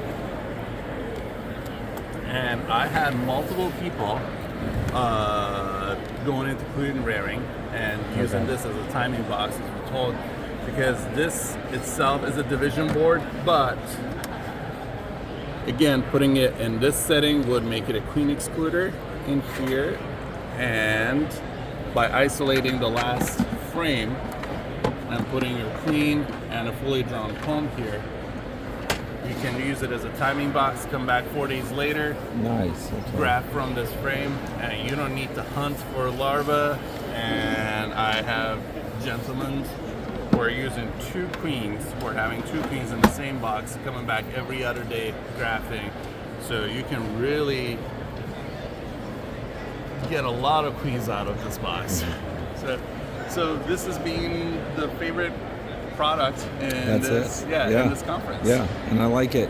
Are you getting feedback on people feeding, if they wanted to put a fondant pack in that feeder, what do you recommend?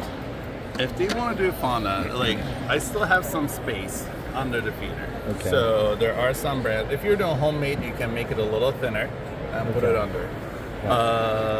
What I've seen people is like put granulated sugar in here, and fill it with granulated sugar, put it in the dry feed setting like this. So it absorbs all the moisture, especially if you're in a very high humidity area. It absorbs all the moisture and turns like sugar, granulated sugar, into rock candy. And as it gets warmer, the bees can get out and eat more. But the thing is, the bees already consume very little in my hives because of the insulation. So many times come spring, you're gonna find out that like there are still honey stores in there. So while there's honey, they're not really gonna go for sugar bricks. But if they do, there's going to be some on the top, and there's going to be rock candy just from the granulated sugar you have already. Or alternatively, I know that people like to put some thicker blocks. They want to ensure that the colony like has food, so they can have a mound of sugar block, and they can put a reflectic or a double-sided bubble on top instead of the feeders. Because my top cover has an area where they can just fill it with sugar brick. Okay, so how much space is there between this surface and the interior surface there? Well, considering the side walls would actually sit here, you have this entire area. So it looks like almost 2 inches? It is almost 2 inches, and that would be about like 10 inches by 20 to 18 inches. Yeah. So can I tell you what I did that worked this year? What is it? I took these. I put it in the candy setting. I cut fondant packs into quarters. So a 2-pound fondant pack, 4 quarters. And I just put one here and one here. On the warmer days, mid 30s, low 40s, the bees are up there consuming fondant. So I like it. So just another way, to use it. It just works. It was originally intended. But Right, I understand, but it gives us a way to provide something. Exactly. Okay, it's very interesting. So, have you been selling that new 10 frame with the center feed pack? I ran out of them. I have You one. ran out? Let's talk about it. Let's go get it. Okay.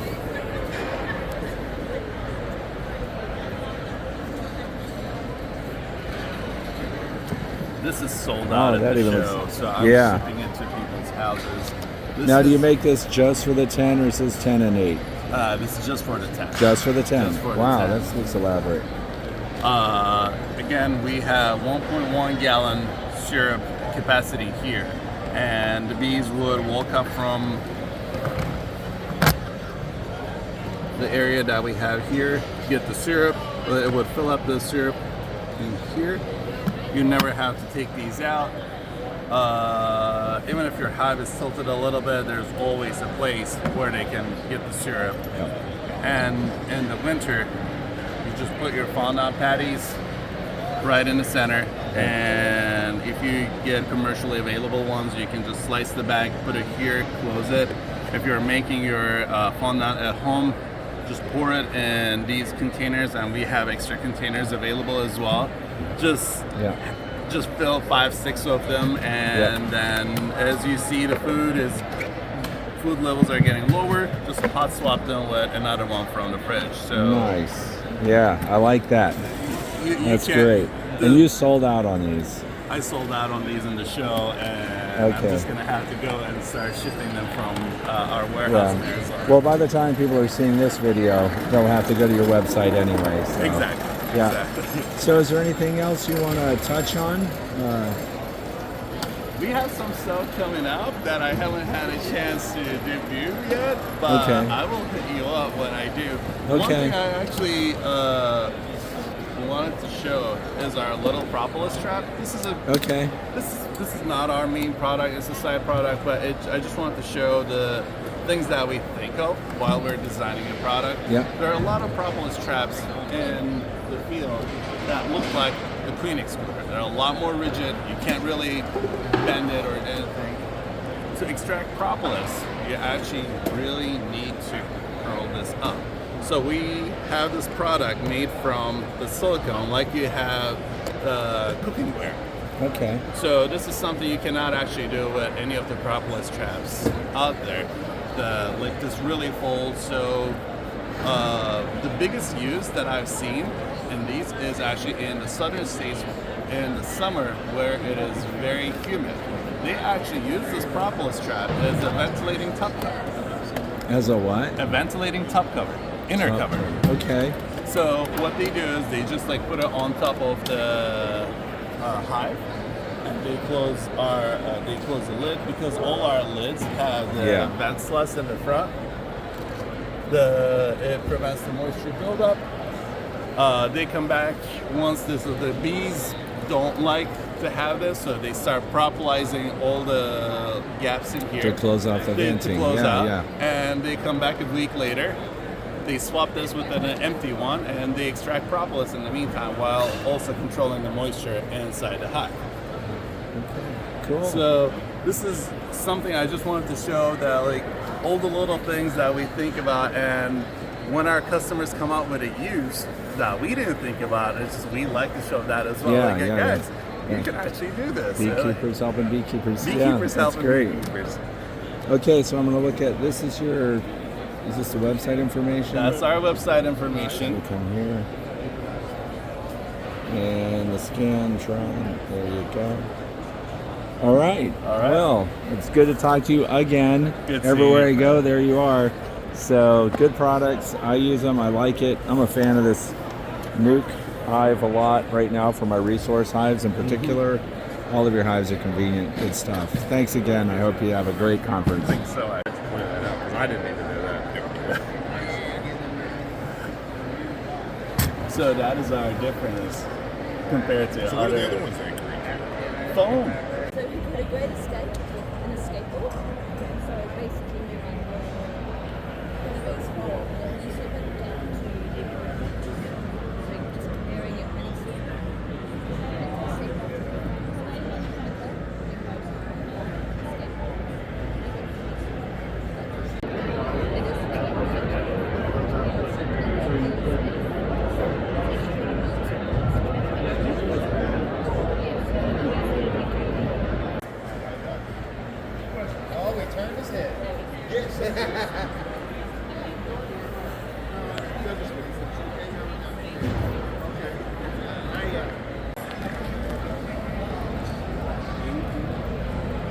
So here we are at Strong Microbials. Earl's with us, and you have a new product that Oh, yeah. I just learned about. It's your fondant. You want to run it down for us a Oh, little certainly. bit? Thank you so very much.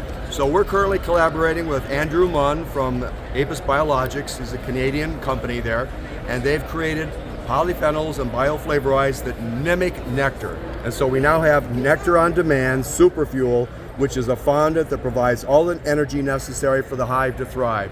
So it's a very good feeding method, it's economical, and the best part is that the small hive beetles actually don't lay larvae in it. So they can hide under it, but they don't lay the eggs and the larvae into the patties. So much better than a pollen substitute. That's very interesting. So the people at the conference this year, did they know about it in advance, or is it seem new? We actually had some pre-orders, but it was on our website there, but it just became launched this month. So yep, it's a fantastic new product. So before it launched here in the United States, has it been tested elsewhere, other parts of the world? Yes, yeah, exactly. We had some Canadians also using the rocket fuel there, so that was fantastic, yes. Okay. Perfect. And how are you supplied? Do you have you sold a lot of it since you've been Well, here? let's see, I think right now we're up to about 50 pallets, and we make about 8 pallets a day, so it's a long process, but yes, it's fantastic. Okay. Now, when someone buys this, what's the shelf life? 2 years. 2 years. And how should they store it? Just making sure it's dry, stays in a box, and they keep the plastic wrapped up. Okay, and what's the best way to feed it to your bees? Well, right now we just open up the hive and place the fondant right where the brood is, there where the nurse bees are, so they have access to it. Okay, that sounds great. Thank you very much. And all right, thank you. I appreciate it.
That's the inside for the only a gas, but it's a big gas.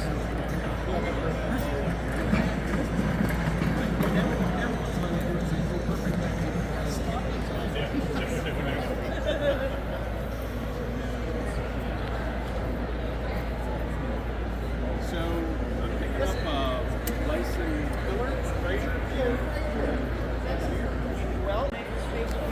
So here we are, Better Bee, someone that we're all familiar with if you watch my channel, Dr. David Peck. So I've been trying to get caught up with you. Things are really busy here at Better Bee. Yes, they absolutely so are. What's the greatest interest? What's the product that's moving the most right Well, now? I mean, everything that we brought is moving, and that's why we brought it. But I think the stuff that's getting a lot of the main interest here are these different cages.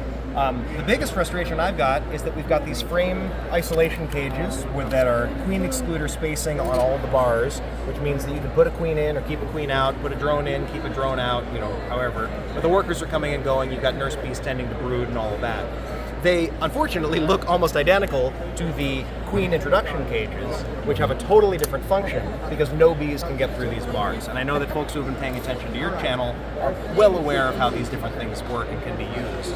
I think probably my favorite part of getting to come to a show like this is every single time I bring out the FICs, the frame introduction cages, or the isolation cages, somebody comes up to me and they say, well, I'm doing this interesting instrumental insemination, but I need my drones to be this old, so I found a way that I could use this to do. And they tell me something that I never would have dreamed of in 100 years.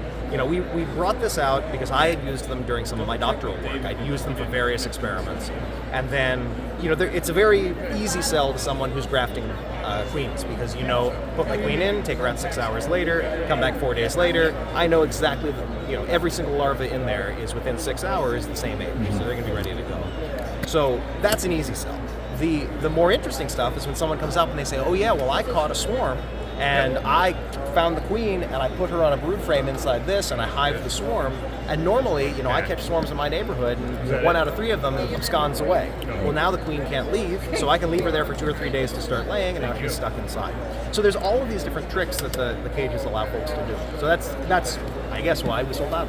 Yeah. So my question about, and I'm glad you touched on the collecting a swarm and then having the queen with them, and would you advise them to figure out if that's a mated queen or maybe it's an after swarm that would have an unmated queen? So how would you tell them to handle that? So if you find that queen, which I think is always a good practice when you catch a swarm, on the one hand, if you disturb them a lot, you're going to be more likely to drive them to abscond. On the other hand, if you do get in, you find that queen, you know, if she's got a paint dot, she was mated if she was in somebody else's hive. Okay. If she looks like a virgin, if she's got that short abdomen, then you might start worrying that she's likely to be young. If she's got a big long abdomen, if it looks like she can barely fly, that's a good sign that she's mated. But a big part of it is trying to understand where that swarm source was. Where did that swarm come from? A swarm is not going to fly 5 miles away from its hive before it starts looking for a home. So if you found a swarm, it either came out of your apiary or your neighbor's apiary, or it was living up in the old, you know, oak tree with that knothole. But if you can figure out, you know, is there one swarm here or are there 2 swarms here? Was there a swarm in this tree 2 days ago, and that was probably the prime swarm, and now here's another little one, well, maybe that's the after swarm with the virgin queen in it. That gives you an opportunity to start to make predictions. But, you know, you're right. There would be a risk if you lock the queen up in there for a week, that you come back, and after a week, that virgin queen wouldn't have been able to mate, and is now going to be, you know, scuttled. Oh, that's a good biology question. When we have an unmated queen, what's the maximum amount of time before she's viable to be mated? So if from the moment that queen chews her way out of the cell, assuming that she chews out on a normal, you know, developmental time period, then you would expect her to need at least a period of a few days to harden her wings, finish maturation, get her reproductive organs in line, get some food into her, get herself ready to function as a bee. Then typically you're going to expect to see probably 2 days of orientation flights, where she's going out, figuring out where the entrance is, figuring out how to get home, and then you might expect, you know, on average to see something like 3 to 4 days of mating flights. Plenty of queens can go out and get mated all they need in 1 or 2 flights on a day or 2. But sometimes it takes a little longer. If you've got rain, then they have some mechanisms physiologically. They know they're not mating and not flying.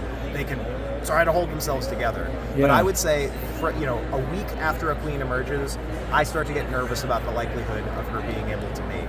10 days, you know, 14 days, 2 weeks after she's out, Could be too long. very unlikely that she's going to be able to mate. If she does, she might mate, she might get some sperm, she might move it to her spermatheca, maybe she can lay some fertile eggs. That's not a queen who's going to last 6 years laying 1,000 eggs a day. Okay. So, Yeah. you know, the mating is critical, and you don't want to interfere in it if in any way possible. Okay, I'm going to throw you a curveball because it just Good. hit me, but I think you'll know it. Yeah. Queens have some kind of sensor that lets them know when their spermatheca is full? Yes, Or there when are they're adequately mated? mechanosensors Okay. on the spermatheca itself, Yeah. so they can actually feel the stretch, as it were. There's Yeah. also obviously chemicals, right? You know, if you're a queen, every Yeah. cell in your body is the same genes because it's your body. Okay. All of those sperm cells, they're not the same as you. They came from all the drones, which means that as they're stored in that organ, all of the nutrients that are wrapped around them, all of that material is itself going to produce, you know, chemicals that can diffuse slowly into the queen's body, and the presence of a lot of that gives her a sense of how much sperm she's got left. Wow, very interesting. Okay, now tell us more about Better Bee. You teach classes there. Yes, we do. Let's talk a little bit about what goes on right at your site. Yeah, so we've got in-person and online classes. So if you want to come up and see us in Greenwich, New York, then we're always happy to see folks. But not everybody wants to drive there. If you're from California, I don't know that the drive would be worth it. But that doesn't mean that we don't want to have you take the online Varroa class or the online sort of seasonal beekeeping classes we offer. What we tend to do for those, I really like them. A lot of folks will give you a winter beekeeping class in winter, or fall beekeeping class in October, November. Still going on this morning. The silent auction is still going on this morning until 12 p.m. with lots of amazing items. If you're not bidding on the silent auction, you're making a mistake. Have you put any bids in? I put in stuff to auction off. Yeah, we did the same thing. Yeah. Oh, this is a long announcement. Okay. There we go. All righty. What was I talking about? We're talking about what goes on with courses, learning, what you offer online. I was just saying that I like the seasons of beekeeping class that we offer because instead of teaching you how to do fall beekeeping in the middle of fall, we teach you how to do fall beekeeping in late summer. So that everything you learn, you're not going to go, oh, geez, that's what I did wrong. We're going to try to teach you, hey, here's what to get ready for. Here's what you should do in a month. Yeah. Which is, the model that we use. We're not teaching classes to make a fortune off the tuition. We're teaching classes so that people will become better beekeepers. Correct. And that's the way that Better Bee succeeds, is that if the people who work with us and talk to us and listen to us continue to succeed and continue to grow, then you're going to have to buy more hive tools. Absolutely. Exactly. Yeah, I like that philosophy. That's been the model since we were founded 45 years ago. Okay, so let's talk about, have you been able to walk around and see what's going on with other vendors? A bit, yeah. Has anything caught your eye that Better Bee might be interested in carrying or some new products? There have definitely been some interesting conversations had. I think, obviously we've been talking for a long time with Optera, Kira Wagner and Phoebe Snyder's company, and the UBO test for mite resistance. I just did an interview you can find on YouTube. All about that. So that's a product that we're really excited to help support and get launched into the world. Nice. Okay. There's been some cool rumors going around. Some of the things you can hear at a trade show that people can't announce on their website yet. But there's been some exciting stuff coming out of Dalen, coming out of Vita Bee Health. There's some cool things going on in terms of mite control and bee health improvement. Nice. And there's neat stuff. You come here to a show like this, it's so big. I was talking to a guy with a company in Israel who has this timed release Amitraz or Thymol dosing device. It's got a little solar panel. It vaporizes a tiny amount of Amitraz. Oh, I've seen that. Was that on Inside the Hive TV? Was that the same? Yeah, I think American Yeah. Okay, I've seen that. Yeah. All so right. that's a cool thing. Microdosing, we're having kind of, those right? conversations. Yeah, exactly. And on the one hand, as someone who uses any appropriate mite management that I can in my hive, I am obviously going to follow IPM practices. I'm going to avoid chemicals when I can. I'm going to avoid synthetics if I can make do with something that isn't a synthetic miticide. But what I really found compelling about their argument is they've got such a small amount of Amitraz going in that there is less potential for resistance, potentially. So the total amount of pesticide that goes into each hive is less. That means it's cheaper for the beekeeper, but it also means that the bees and the honey are just exposed to less of the stuff. Okay, so not that's to some cool put you on the spot, but what are your thoughts about that delivery system? It seems pretty elaborate for a beehive, so... It is, yeah. I mean, it's putting electronics into beehives, and that's always fraught. Yeah. Doesn't mean it can't be done. The folks at Broodminder have put sensors and detectors and things into hives for years, and it works. Yes, they propolis it. Yes, sometimes they propolis it so much you have to replace it or clean it, but that's the nature of working with bees. Okay. I think it has potential. Obviously, what I said to them, what We're I said to everybody have to look is, at that, I think, what an exciting idea, what an exciting product, what a neat technology, what cool work you're doing. Yeah. Give me the data. Give me the graphs. Send me the Excel sheet. I want to analyze it because I'm not gonna carry a product that doesn't cut the mustard. Generally, we don't carry anything that we haven't tested. Right. Certainly, we don't carry anything that hasn't been tested. And you've got some really, really great folks here. You've got some folks selling stuff that sounds like they thought up 2 weeks ago and started cobbling together, and maybe a bee's never seen it before. Right. Okay. Well, listen, I want to thank you for your time. Yeah. I appreciate catching up with you. Great talking to you. And thanks for sharing. Yeah. No, I got it. And you're driving, right? Okay. So, everything you need to test a total of 10 companies. So you have 5 test files for test 5 companies. There's a few extra screens to kind of get comfortable with how the applicator works. And at the end of testing, You just unscrew this to get to the white O-ring, and just use a dab of this O-ring lubricant to keep it functioning.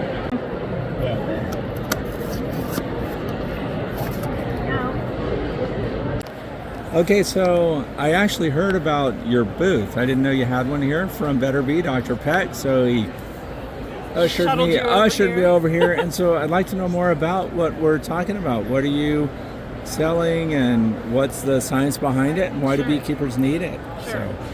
So this product is called UBO. It's been in research and development now for 12 plus years. So 10 years of research, and we've been building the product for the last 4 years. And so the work of Dr. Kara Wagner and others at UNC Greensboro, we identified brood pheromone profiles of unhealthy brood and compared them to healthy brood, and found that there are certain pheromones that are elevated when brood is infected with viruses and have mites. And so essentially we are treating a patch of capped brood with these pheromones to test how well the bees respond to it. So the more sensitive they are, the more hygienic that colony is, and the more resistant to mites and diseases. So does this then take the place of like the liquid nitrogen test to some degree, or how is it different? So this UBO measures their direct response to these pheromones, whereas liquid nitrogen just measures kind of their general smelling response and the response to dead brood. Yeah, whereas these pheromones are much more subtle compared to rotting, dead brood smell. Okay, and let's back up. What is your position with the company? I'm the co-founder and CEO. You're the co-founder. Yep. So would you go over the components of the kit that you're offering and what they do? Yep. Okay. So this is just my demo kit here. So it comes with 2 5-test UBO vials. So within each vial comes with enough pheromones to test 5 colonies each. We have the applicator cleaning solution to keep your applicator functioning over time. The applicator itself, this is just demo vial of water right now, but so you can use multiple vials. This delivers a measured dose, so it's 3 sprays per each test. And so you can use this over time. Once you get through all the vials for one season, you just re-up and order more vials from us.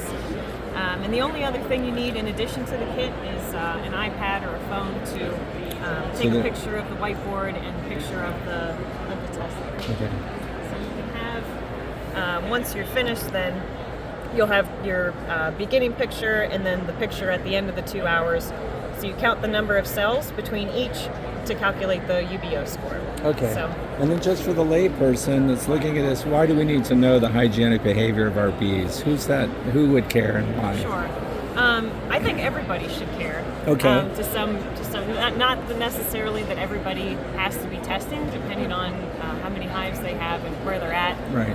Kind of in their beekeeping journey. But being that if we have more hygienic bees, they're more resistant to mites and disease. Thinking about even how we run our operations, maybe we're spending less time treating, losing less colonies, spending less time having to replace them, less money to replace them. So whether you are testing your own queens yourself to kind of implement in your own breeding program, or using UBO to kind of communicate with other breeders to source queens for your own operation. So I think there's lots of different ways to benefit from mite disease. So who are your customers most often? Are they queen breeders? Are they typically? Yeah. Okay. And I'm seeing a lot of clubs, county clubs coming in. Oh, so as a club, they're buying the system and then they're sharing it with their membership? Yep. Yeah, okay. So having the one kit, ordering multiple 5-test vials, and I think kind of identifying high-scoring colonies in the county, kind of uses resources amongst each other, and I think when we invest in that, all of our bees are drones, and they're all improving. Yep. So are you finding that the people that are visiting your booth here, did they know about you in advance, or is this like a moment of discovery, like, oh, what's this? How's that going? So is this new to most people? A lot of people have kind of heard whispers of it. Corey Stevens has been really instrumental in kind of helping us get the word out. And since it's been in development, we've been kind of teasing it for the last couple years. So some people have been following us for a while, but I think it was a surprise, and it was a surprise to me too that I would actually have kits here for sale today. Yeah. So it's been quite a journey, and but a lot of people I think see this uncapped stuff, and it's just interesting enough to think that doesn't look like anything I've seen. A whole patch of uncapped brutes. So Sure. So there's a lot of curiosity too. Sure. And so how are sales? Pretty good. Pretty good? Yeah, I'm content. I know somebody's going to want to know, what does it cost for one of those kits? Sure. So just for the base kit comes with 2 5-test vials to test 10 colonies for $199. And you can add on additional vials as needed. Okay. Interesting. And will it be improved and some of the vial contents be changed as you develop? So what kind of R&D went into this? You mentioned how long the company has existed. You're one of the co-founders. Why did you even get involved in that in the first place? So this was out of UNC Greensboro. We kind of had developed it. So were you a student in entomology or something there? Yes, I was doing my master's. And COVID had hit, and we were all kind of thinking like, what's next? What are we going to do next? Yeah. And Kara had this technology. Really, the pheromones were identified, and kind of the next step was building it as a product and developing an applicator. So that was really where my main work came in, of building the infrastructure of the company and designing the product, and really figuring out how to make it work with lots of different scales of beekeeping. Outstanding. So have you already thought about some things looking forward, maybe based on feedback that you want to improve or change? Do you have something in the works already? So we have already been thinking about, and really it kind of came with Corey when Kara went and tested with him this past season. His bees were just off the charts performers.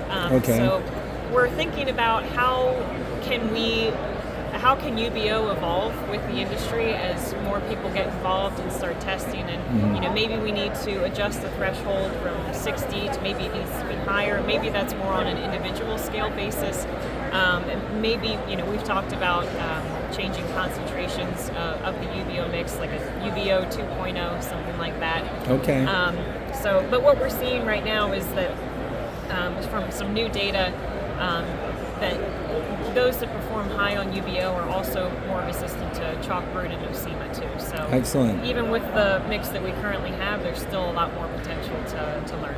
Are you noticing that people aren't paying enough attention to things like nosema, that it's not even a consideration? Yeah, I think the only people who are really thinking about nosema are the commercial crowd. Commercial, yeah, okay. And they're doing the testing and kind of keeping an eye on that. They're treating for it as well. And how are they treating? I believe fumagillin. Fumagillin? Okay. Yeah, you might have to. I'm not the nosema expert. That's not the final word on it. That's just you're guessing that that's what they're doing. From what I hear, and I think there's a few other treatments. But okay, great. Yeah. Are there any last words? Something you want to share? You have a website. We're just kind of getting started. Keep in touch with our website. It's opterabees.com. So we're excited for this first season. Great. Well, thank you so much for the interview. I appreciate it. Yeah, I appreciate it. Thank you. Colonies keep themselves healthy. Okay? What's their healthcare system? So it can be divided into different kind of areas, how they're organized, how they prevent disease, and then once they're infected, how do they fight it off? So division of labor, just how The doors are closed for all bees. Additionally, we have a window for a full. I'm Kodiak Park. Yeah, well, hey, man. Absolutely.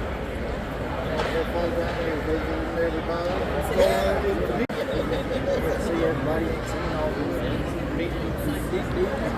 Yeah, absolutely. Back on you're out of control right now. Man.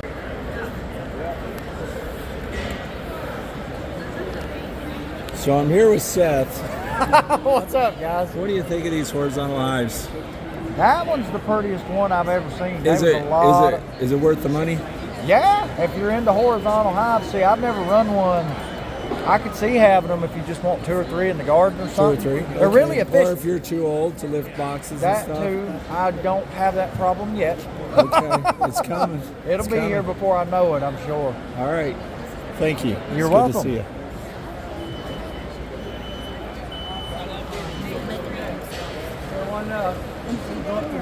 The line over there was the one. Right. I mean, Ricky, yes. thanks for letting me visit your booth. But I appreciate it, Fred. You're Let's- always a pleasure to have around, man. You've lost your voice, just like me. All right, let's talk about what's new this year. What are people interested in the most? You know that lightning hive? That Let's kinda- take a look. Yeah, Let's talk take a look. about that Yeah, thing. Man. People just love this thing. I could have sold 20 of them this year. Would have, Only should have, made and could have. Yeah. Yeah. It's always the new stuff, right? Yeah. So, what made you want to electrocute a beehive?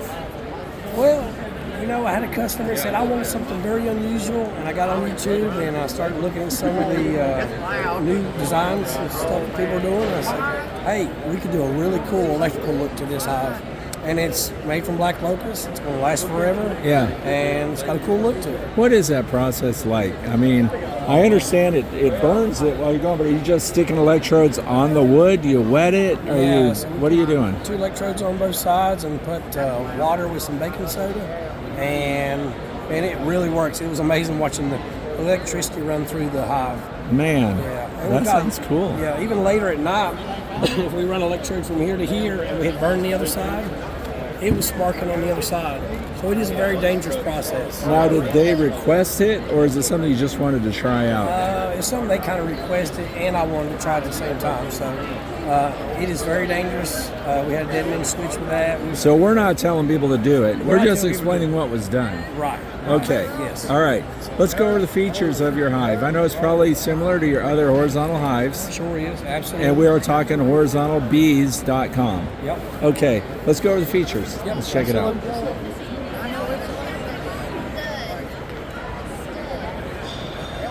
So this customer wanted Oh, to what do is going on here? jar comb, honey. Oh, is that where they're going to prime the base of the jar with beeswax and they're going to build comb in it? That's correct. They did that with Okay. one of our walnut hives that we made for them, and Okay. they wanted that same style here.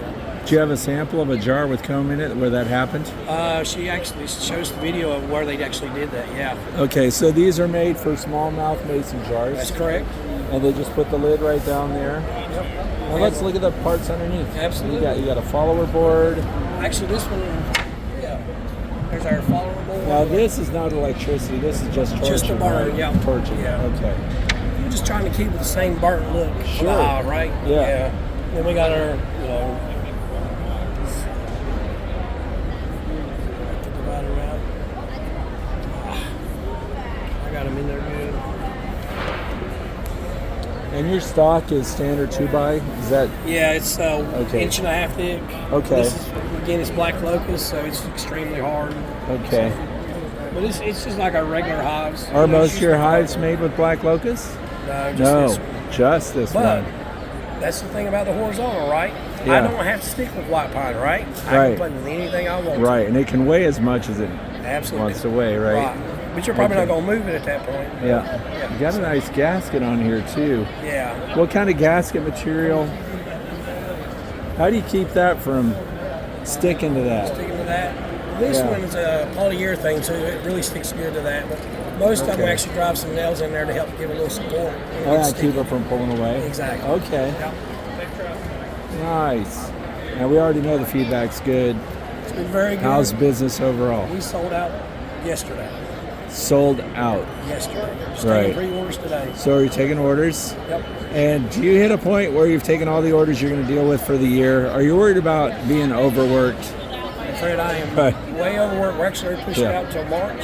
Okay. Before we came to the Nobby. Yeah. So Rick's got to do something different, right? I've got to make Yeah. an expansion or do something. You know, Okay. just bringing something for the customers that they can use. That's all we really care about. Okay. So, but You we want them wanna to expand. use them. Okay. Now, all right. Anything else coming along in the thought process, changes, ideas? What does your wife allow you to do? Well, I really like building something new. Yeah. My wife has been she's actually going to let me quit my job. So we're going to do this full time. She wants you to quit your job. She's gonna let me quit my job. Did I not say you could quit your day job? Yeah, I told you. I'm quitting my day job, right? I told him he could quit his day job, and now he's allowed. Yep. Okay. I've got it on camera. I helped apply that pressure. Yeah, that's right. That's all we okay. need right there. There we go. Yeah. All right. But we need more people. So you like, are. You're going to really do it. Yeah, we're really. All We're gonna right. need people like Fred. That'll, how do we push this to another step, right? Yeah. Let's think outside the box. What else can we do to it, right? To meet what a beekeeper might need, you know? We got the rotating hive down there for Justin Ruger. That's a great Okay. example Yeah. For disabilities. handicapped beekeepers. So Absolutely. let's do stuff like that and figure out Yeah. a new way to use this same hive, right? Yeah. Young or old, you can work a horizontal hive. That's right. I want to thank you, Ricky, for catching up, making a great product, keeping up with your customers, and listening to their feedback. That's the best. Hey, man. Appreciate you. All the Absolutely. best. Yep. Yeah. So here we are at Easy Ox Powder. That's the name of the company. Easy Ox. Well, Mike's Beats is the name of the company. Okay, and what's your position We got there? a product called Easy Ox tablets Okay. and powders. We sell All both right. products. And this is our powder. It comes in a 400 gram package. Okay. It's going to retail for $22.95. Okay. You can do 100 double deep hives with this. We're approved for 2 grams per deep. So if you got a double deep hive, you can do 4 grams. Okay. Our tablets come in a 50 count package. They retail for $12.95. Okay. They're 1 gram tablets, exactly 1 gram. So if you're using a single deep, you can use 2 tablets. And that's EPA approved. for 2 Okay. grams. And then how do you deliver the OA with those tablets? Exotic acid is vaporizer. Vaporizer? Any Yeah. vaporizer. Juan, Larobe, whatever you got. Jono, any brand will work. Okay. I've tried a bunch of different ones. Like in our beat club, guys have all different kinds. I've took the tablets to the club and they work everywhere. Now, when you have to make a tablet and you have to compress it You have to to make the compress it. tablet, Yes, you do. what are you adding to it? Anything? Well, we add 1 excipient. Okay. This excipient is a lube for the machine, and it Okay. also is a binder. So, it, like you say, it's got to compact. Okay. We tried to use it with none. You can't do that. You got to Okay. put something in it. So we spent over 2 years doing research and making these tablets. Okay. First thing they got to do is not hurt the bees. Right. Second thing, they got to vaporize, and they don't want to leave any residue in your vaporizer. Okay. So we found one excipient, just using one, that'll work on it. Then I was worried about the EPA not approving my excipient. I knew the oxalic acid should go, since the USDA already approved it one time. Okay. And so when I got to that point, I had to hire a consultant to do this for me because I don't speak EPA. Okay. But he does, and my worries came to an end real quick when I told him what my excipient was, which is my confidential ingredient that they make you sign away. But you had to declare that to the EPA. Yes, I had to You declare just don't it. have to Yes. tell us what that They is. know my Okay. secret formula. Okay. And anyway, they said, that's already approved. We're not worried about that. That's out the window. We're good to go. Okay. But it still took 13 months to get the oxalic acid approved. And I got the dosage increased to 2 grams per deep. We tried for 3. And at the very last minute, come September was my 12th month. We're looking forward to October, and my consultant says they're probably going to be late. But they contacted him and said, if your client will agree to 2 grams, we will go ahead and approve you today. Okay. And my consultant says, take it, I'll file for 3 as soon as you sign the paper. Okay, sounds So I good. did. Now I see that there's an expiration date. Yes, on there that. is. This is right now. What happens to it? It's 2 years Yeah. for a shelf life. 2 years, and you'll notice also there's a lot number. Each batch of oxalic acid that we produce has to be tied to a certificate of analysis. That analysis tells the EPA and me what the impurities are in that 90 we use 99.7 or better for our active ingredients. I will not accept anything in less than that. Okay. It's got to be 99.7 or better, just because I got to put an excipient. I want to get it as good as I can. And also I want to mention, when you have a pesticide, your active ingredient, the EPA will allow you a 5% deviation. Okay. Okay? A lot of times your active ingredient is like 0.2 grams in a 10-gram product. In our case, it's a 99.7 or 99.6. So my 5% is a bigger number that I could, and I always try to, well, we always are better. We never go below our 97. It's 97 or better. Okay. So how are they selling? Selling well. Selling a lot? Cameron Jack, I guess, said something about us. It Oh, really he did? helped.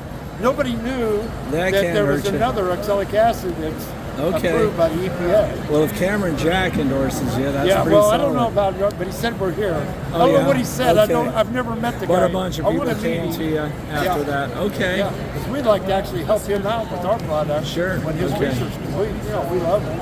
All right. Sounds good. Last words? Anything else you want to share? How do people find it?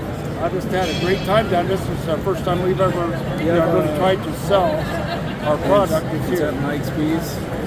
Yep, Mike's Bees. Cambridge, Ohio. And by the way, I'm working on state registrations. Right now we're in at least 16 states we've registered, Pennsylvania being one. But more than double that, we have already went and sent the money and the paperwork. We're waiting on replies. And I know Texas, I got an email from yesterday. They say 2 to 3 more weeks you should be registered in Texas. Okay. But I have a lot Wow. of beekeeping companies in Texas that want to sell our products. Okay. So I'm hoping that gets here quick. Nice. Yeah. Because it's very expensive to do what I do. Well, thanks a lot, We do. Mike. I want to appreciate your time and thanks for your service too, by the way. All And right. Thank you for doing what you do, Fred. Yeah. You're welcome. They're normally 15, we're selling them 10. You take cash? Yeah, I guess we'll take We'll cash. offend you. We'll take cash this time. We'll take it until we can't take it anymore. Okay. So yeah, I did. So here we are with Scott, who I've dealt with for many years. So I'm glad to talk with you. This is the first convention I've been to where you've been here That's for it, right? It's hard for me to come to some of these things. And so how's it going? What are the It's hot going selling good. items it's for you? going really good. Probably the best selling item I've had is a 2-ounce Swarm Commander. We created that product about 7 years ago. Yeah. I used to work in the flavor and fragrance industry. Yeah. Corporately, and got tired of that after about 18 years. It Got took into you, wait. Huh? It took 18 years to get tired of It it. took 18 years. Okay. Over the road stuff, you get tired of that after a while. But anyway, what happened is that I used to work with research and development scientists that were looking 3 to 5 years down the road with different products for the industry. Got used to that. When I got into beekeeping, I realized that this SKU, this area, had not been, innovated in a long time, or ever. So I knew I could do a better job. So what we did is we took Nasonoff to a laboratory up north, and they synthesized it for us, and they broke it down and synthesized it for us. And so we took about 2 years to perfect the formula to get it right. But finally we got it right. And the reason I knew that we had it is because I went out in my backyard, had 2 hives, 3 hives actually on a hive stand. The middle one was dead, and I wanted to spray some in it. So I went to go lift the lid, and after I had loaded the bottle on the way out to the hives, it smelled got on my shirt. Yeah. So I go out there, lift the lid off the hive. It was propolized, and it banged on the stand, and those bees on the left and right weren't happy about it. So I backed off because one of them was a hot hive. So I backed off, and they came out towards me, and I was expecting to get stung, but they came towards me, landed on my shirt, and it swarmed around me, and they were fanning their wings with their behind up in the air. Spreading that So I scent. knew then that Okay. we had the right formula. I didn't have it. So, which was, a godsend as far as I'm concerned. Yeah. So we started marketing it. People were really upset about the price of the product, but the raw materials are majorly expensive. Some of the raw materials are thousands of dollars and are very rare to find. And we only use small amounts, in some of the in that product. And so, if you buy a bottle for $35, you have to realize that what you're getting is 200 pumps. So you're only putting 3 to 4 pumps in your trap whenever you're utilizing. Right. You catch one swarm. That'll go, packages are now going for what, $160, $170, and so they're expensive. You've got 3 bees, so it pays for itself like 5 times. It also has a 2-year shelf life. Yeah, that's a 2 year 2 years, Some okay. people are saying they've kept their bottles for 4 years. So Yeah, I've got them. They're still If you take and put it in a Ziploc bag, roll it up and put it in your refrigerator, it'll last much longer. Yeah. Could it go in the freezer or is that bad? No, I wouldn't put it in. Do not freeze. I'm glad we're talking You don't about want- that. You don't. Okay. You're going to get some chemical separation in that. Yeah. And I'm afraid that if you did, it might not go back together. Okay. And I'm glad you mentioned this because I'm going to give you some frequently asked questions. Okay. One of the first things that people respond to that with is, hey, it's just lemongrass oil. Use for that Right. because you can smell it. It smells Right. like lemongrass Sure. oil. Yeah. So I'm really happy that you hit on the complexity of the chemistry behind it, That's right. and that it imitates Nasonoff. That's right. So That's right. that's very important for people to understand. It isn't just a bottled That's extract of That's right. lemongrass They think oil. it's expensive lemongrass, Yeah. and it's not. And if you've ever stood next to a bunch of bees that are fanning their Nasonoff glands, That's right? right. It smells like lemongrass Oh yeah, oil. absolutely. Or we could say it actually smells like Swarm Commander. Yeah, absolutely. Right? So what inspired you to go from these bottles to these little quick packs? Well, each one of these versions has a different time frame that it lasts. Okay. Some people didn't want the $35 bottle that it cost. They wanted something cheaper. So I actually have 4 different versions of Swarm Commander: the spray bottle, the crushed vials, the super lures. I also have a gel. I created a gel product as well in a 1 ounce bottle that you can release and spritz or spray, not spray, but squeeze inside of your these hive. are the innovation that he came up with to substitute for the old-timey vials that That's when right. you would open it, they would spill. Sure. The plastic ones that that are sold in little manila envelopes. These are more like smelling salts. When you break them, the cotton Yeah, tip yeah. applicator is So going to fill it with the Swarm Commander and then swipe it on the landing board and toss it in your swarm trap. And where do you recommend they place that? Just toss it in the hive. It doesn't matter where. Anywhere? Anywhere. Now, is there some concern about putting too much of it on your hive? No, because it releases the correct amount out all the time. Okay, and what about with your spray? Spray, yes. You don't want to You put too could put much too on much, there. okay. It will repel the bees. And when Right. we first started selling this product, of course we're selling it to guys. Guys think sometimes more is better. More is better, And yeah. it's not Yeah. in this instance. I kept getting calls from guys telling me that they caught bees, but they didn't go into the hive. They were mounting underneath the bottom Sure. of the trap. So they're attracted, but they wouldn't go Right, in. and I couldn't figure out why they were doing that because we had tested this. Yeah. So I'd walk it through them and ask them, okay, tell me what you did, how you loaded it, and without fail, they'd see, well, 5 or 6 times I sprayed it. I'm like, can't do that. We're going to overload it. Some guys would do more than that. So you can't overload it, it'll repel them. Now, are your sales what you expected them to be? Are people already familiar with your product when they come here, or are you introducing them to it for the first man, time? it's been amazing. Because I don't come to these shows very often, first of all, I'm a disabled vet, and I have arthritis plus kidney failure. And I'm in a dialysis chair 4 days a week, so I don't really make it to these a lot. But I've gotten so much feedback here that it's heartwarming. Yeah. You know, guys will come up and tell me, man, I can't thank you enough for the product. I've used lemongrass. I've used whatever other product is on the market. Yeah. Yours always beats it out. To know that I've worked as hard as I have on the products that I created, and to have that kind of feedback is just amazing. I mean, it makes you feel like you've really made a great impact on the industry. Sure. Which is Everybody really knows what Swarm Commander is. Yeah. What they don't know is who really is behind it and how you arrived at it. Kinda That's kept why quiet. this is really good to be doing. Yeah. Thank you. I Yeah, appreciate it. absolutely. Fred. And thank you for all you do. Yeah. You know, your channel is amazing. And I appreciate I think that. people are learning a lot, not only about, you know, beekeeping, but other things that you do, which is really interesting. Thank So you. you're an interesting character. Thank you so much. I'm glad to meet you in person, Thank you, Scott. my friend. Thank you. Fred. Nancy Tosca, everybody that's interested, Nancy Tosca. Your cell phone first area code is 717. Nancy, if you are here in the vendor hall, So I'm going to say it right now, Terry. If you have to get one bee suit, it should be vented. We can always put more clothing on underneath, but when it gets hot, you That's can't right. take more off, right? That's I right. do have, here's what I like about this one. See the placement of the pockets? Mm-hmm. Some people wear your suits without clothing underneath. Do you recommend that? I have If had they do, they should pick the ones with the most pockets, right? Yeah, I would agree with that. Definitely go full suit. Okay, let's move on. Now, yeah, I noticed that you have some new gloves. You want to talk about that a little bit?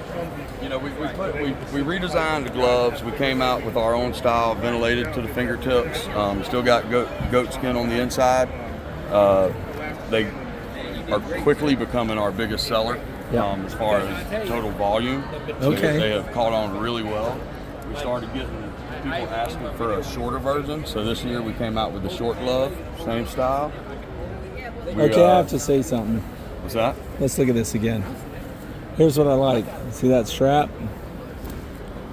Often this elastic wears out through the years, right? Is that Yes, the sir. reason you added that strap? We did, and also we have noticed that a lot more women are getting into beekeeping. Okay. And smaller wrists. Okay. So just Yeah. even if right off the first day it's not quite tight Yeah. enough, you can cinch it down. Or do they ever just wear the gloves without the suit?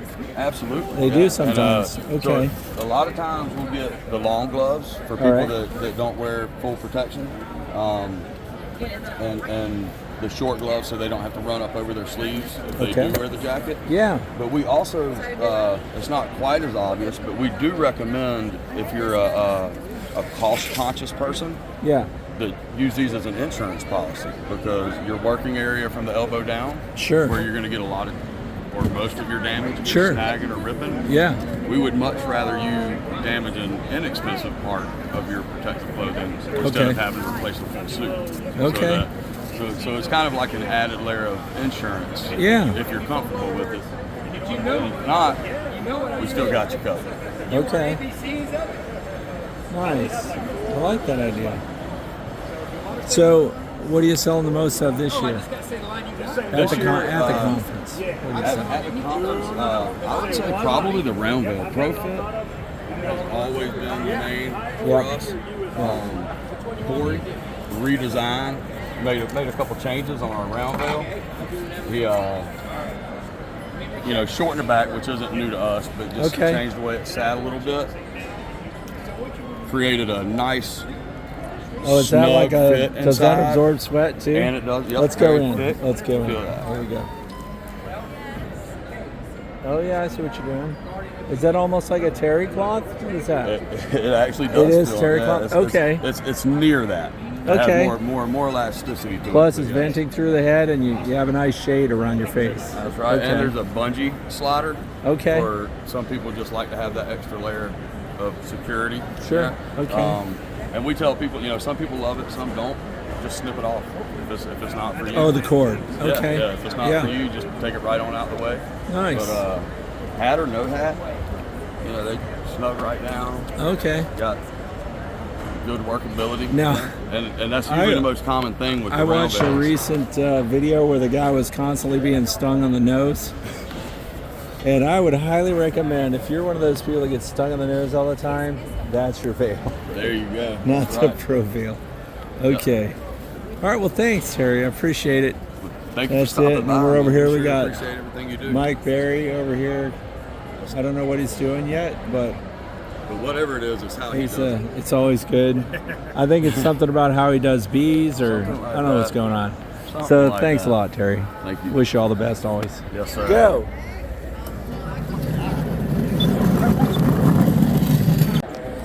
So you're going to be my last interview of the conference. Oh, Matthew, that's all right. So let's talk about, did any of the presentations that were given at the conference have any impact on your customer flow here at Premier? Oh, absolutely. Dr. Marla Spivak of the University of Minnesota gave 2 really awesome presentations Friday morning and Saturday morning about all of her research over the past 10 to 15 years on the Propolis envelope, and she covered everything. So she's awesome. She happened to be speaking at the same time as Fred on Friday morning. Bummer, but that's okay. So then, because we did an opening interview, right? Yes. So did you see an influx of people that were interested then in this box? Yes, yeah. And so Yes. how did sales go? Sales were good, yeah. We've had 5 distributors all around. You know, a lot of people bought stuff beforehand, so we've had a lot of people that are like, oh, I wish I knew about this beforehand, but Sure. that's the nature of launching any product. But now they know. This is, exactly, Yeah. now they know. And there's a lot of education that needs to be done on why a Propolis envelope is important, which is what stuff like this expo is important for. Excellent. Yeah. Yeah. Well, I'm glad you guys had a good run. I appreciate the presentation here too, by the way, with these naturally propolised pieces of trees and stuff. Yeah. And we're going to hear good things about it through the year, right? That's right. Okay. That's Thanks right. again, Matt. Glad you guys had a great run. Thanks for being here. I appreciate it. Yep.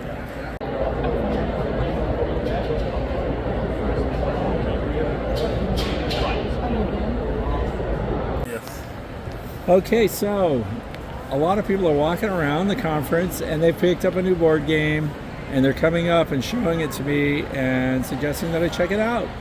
So that leads me over here and I'm talking to Mario and Regina. And you want to tell me what you do for the company or how this got started or what your part in it is? Well, I'm an engineer by trade, an environmental engineer. Okay. And I've been a beekeeper for almost 13 years now. Okay. And there's so much to learn from bees that I wanted to put everything in a format that anybody can learn and play with bees without getting stung. Nice. So this captures the bee biology in a board game setting, and it's super engaging, super fun, and super difficult to survive 1 year, which is surviving a year with bees is a challenge. Is that what you're saying? It's accurate to real life. So, okay, you're an engineer, you just said. I am, yes. And what's your part, Regina? What do you do? I helped design the board game and the colors. Are you a graphic designer?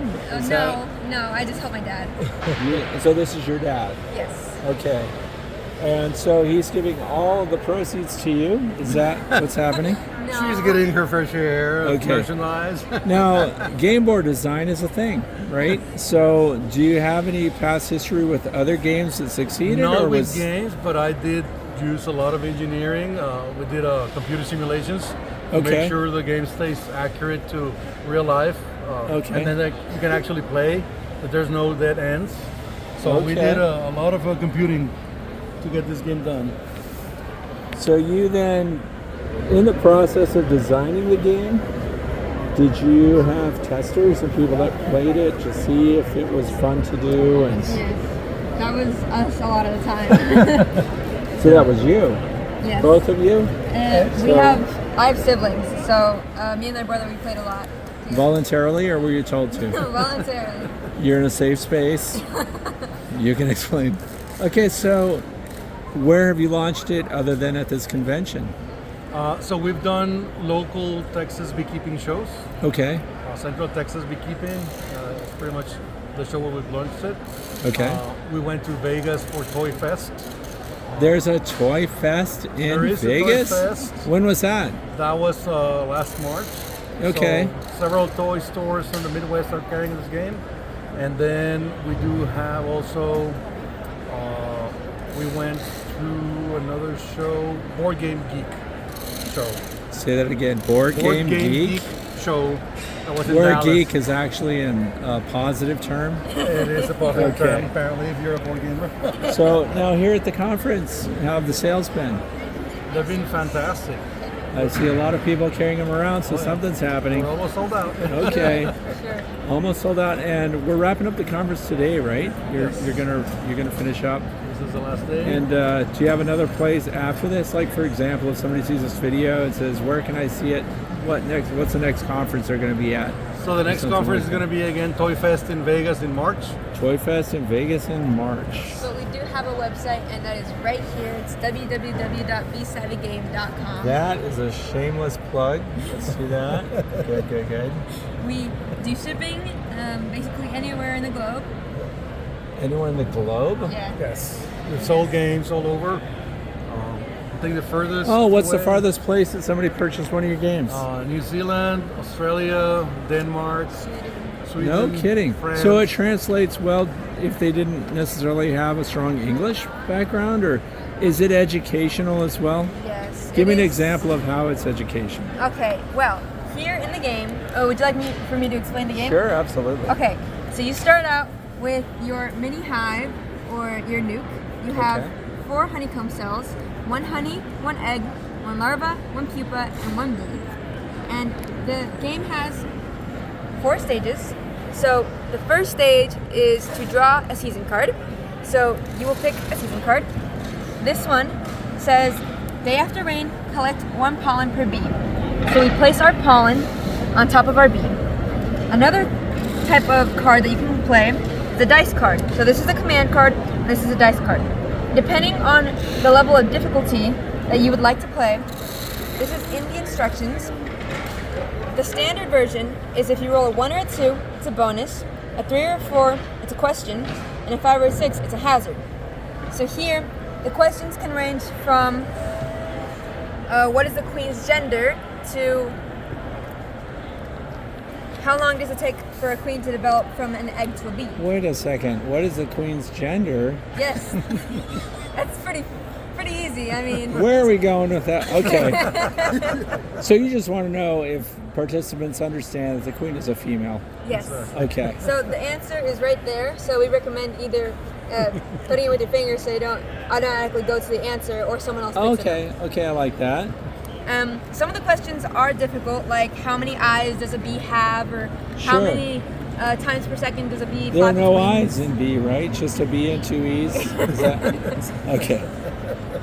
Now, the second step is to age everything. So the egg goes to the larva goes to the pupa, and the pupa goes to the Oh, bee. I like that. So it's a biology education program. Yes. That's nice. Here, because we already have the 2 standard processes, we just take the lowest one and we add a bee. The bees stay outside of the hive. The third step is to unload our bee. So here, whatever we had in the first round, we will be able to put inside of our combs. If you have no more space, your bee has to carry it, and the next time that you get something, your bee won't be able to carry it. The very last step is make improvements. Here's where the strategy element of the game comes in. Because you can take a honey and exchange it for a honeycomb, and you can take a pollen and exchange it for an egg. Oh, I like it. You can choose to not do that and stockpile food. You also have to take into account the hazards and the weather. So here in spring, the weather is going to be very nice, and there are going to be little to no hazards.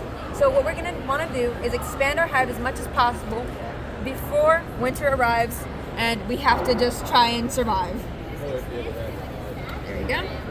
Once you have 4 bees and 4 honeys, you can exchange it for a swarm token. A swarm token. Whoever has the most swarms at the end of the year wins. And that's the goal of the game. Yes. We added another level of complexity to the game. So If you want more pain, there is more pain. if it's a little boring to you, you can add the sudden death element. Okay. So this is more for tournaments. You can choose whether you live in a city, a barn, a tree, or a cave.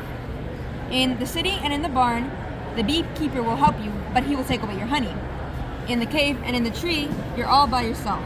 And depending on where you live, you will funnel these cards of hazards and natural disasters into either all the seasons or just in the hazards section, so the poor person who gets a hazard will have to die. So here, if you get a natural disaster for a fire in a cave, it won't affect you. But if you get a flood, you're dead. So some natural disasters affect some of the places, but not all of them. Right. So you have to live and die by your decision of where to live. I like the barn, and then the beekeeper steals your honey. Very interesting. So, and people can buy them online. And price point, what would they expect to pay for this? So it's $40 plus shipping. Plus shipping, and what's shipping within the United States? Within roughly? the United States, it's probably going to be less than $10 almost anywhere. So $50 roughly for that. All right. Well, I want to thank you for introducing us to your game and for talking to me here at the conference. And I wish you guys all the best with your innovation here. Fantastic.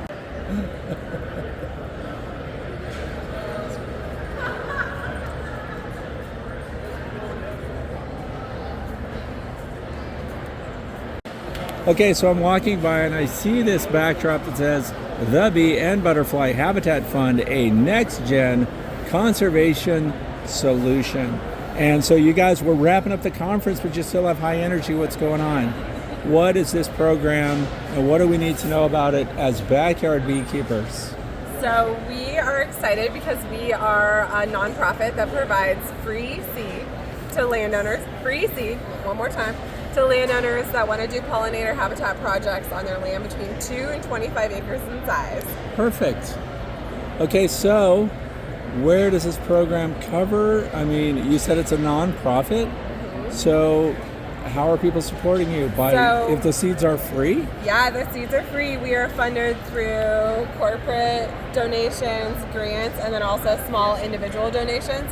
Something like our Gifts That Grow program, where you can make a donation in honor of someone for a memorial, for a holiday, a birthday, whatever the case may be. What a great way to pay it forward.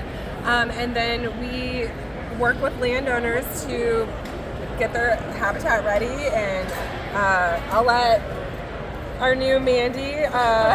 New Mandy? What happened to old Mandy?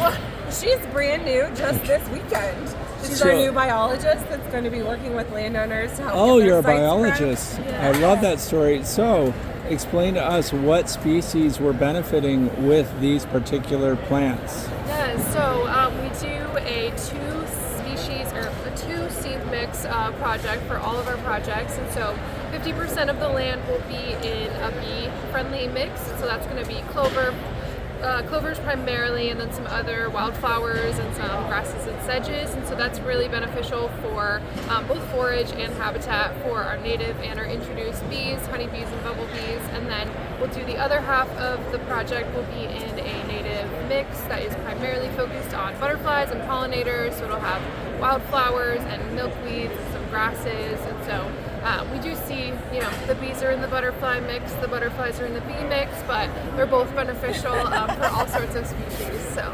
Okay, And that's really interesting. We're primarily in these 14 states. We actually just launched into Pennsylvania back in October. The most important state. I know, right? That's where Keystone. I'm from. Okay. And then we just launched into Kentucky, and that's why we're here at the American Honeybee Expo. Now you said non-native species, and you included Apis mellifera, but you also said bumblebees, the Bombus group, right? So, which bumblebees are not native? Oh, I just meant like both native. Oh, you're including and the non-native. bumblebee as the native group. Yeah. Are there any non-native bumblebees? I don't know. Okay, moving on. Now, Sorry. so no, that's okay. We're just talking. day. We're just talking. We're just talking. This is her second day. Okay. So wait, let's talk about your background a little bit. So you're a biologist. Yes. Where did you get your degree? I went to the University of Wisconsin, Stevens Point, and I studied wildlife ecology and management. Wildlife and then, okay. I've been working in northeast Kansas on upland prairie habitat for the last several years. So. That's fantastic. And what's your background? I actually have a degree in education, but I was working for Allegheny College in northwestern Pennsylvania in the development office, and went searching for a nonprofit that was close to my heart. So I am in charge of fundraising and bringing in the funds and working with different companies to help continue this mission. So how long has this program been around? So we are like a baby nonprofit. We started in 2017. Okay. And so we're pretty new. This is year 7, I guess. So yeah. You're not actually unknown, because I've had some of my viewers contact me and suggest that I recommend this program. Yep. So it's kind of kismet that I just happened by and you were willing to talk to me. So let's talk about this pollinator habitat seed mix. Are we dealing only with native species? So there's like a top 10 most common native wildflowers, but they're not necessarily native to every single state, but they're pretty top 10 common that should be plantable for almost everybody to put in their garden just for fun and to get them talking about us and get just for fun, yeah, because then we really want them to sign up for the program and put 2 to 25 acres of pollinator habitat. So when they sign up for the program, what happens? So they sign up for the program, we get their information, our biologist Elsa will reach out to them, and then they can learn about how to get their sites prepped, and then once their site is prepped, we will send them free seed. So when they Guide them sign through up the for this process. program, are there any hidden costs? Whatever you choose to do as your site prep would be your cost to you. So Okay. if you, So that's on the landowner. yeah, it's on the landowner. So you can do something from an all-natural method all the way to using glyphosate and everything in between. We work with you no matter what your choice is. We just kind of guide you through the process. So some people plant soybeans or find a farmer locally that will plant some soybeans as a cover crop to get their site ready. And we usually do seeding in the fall, and that way Okay. the seeds can do their stratification, freeze and thawing over the winter. Okay, good. So, do you know about the Xerces Society's top 100 pollinator plants? Are you familiar at all with A that little bit. list? Did that list have any impact on the seed varieties that you're offering? I'm not sure. I'm the fundraiser, not the biologist. Our biologist Elsa would probably be better to ask. those Oh, questions. Elsa. Okay. They're really passionate about getting like really high quality seed mixes for these plantings. So we call them next gen seed mixes, and so they have looked at what are the native species that we're putting in here, what are the pollinator benefits to them. I'm sure we have an example somewhere, but we look at bloom season, we look at are there enough of each color in the mix for our pollinator specific Okay. mix, and then for the bee specific mix, we're looking at what is the best for forage and for habitat for those species. So. Nice, well said.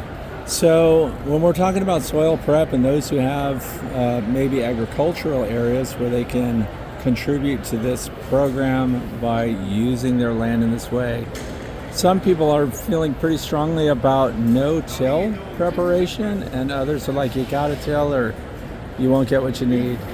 What do you think about that?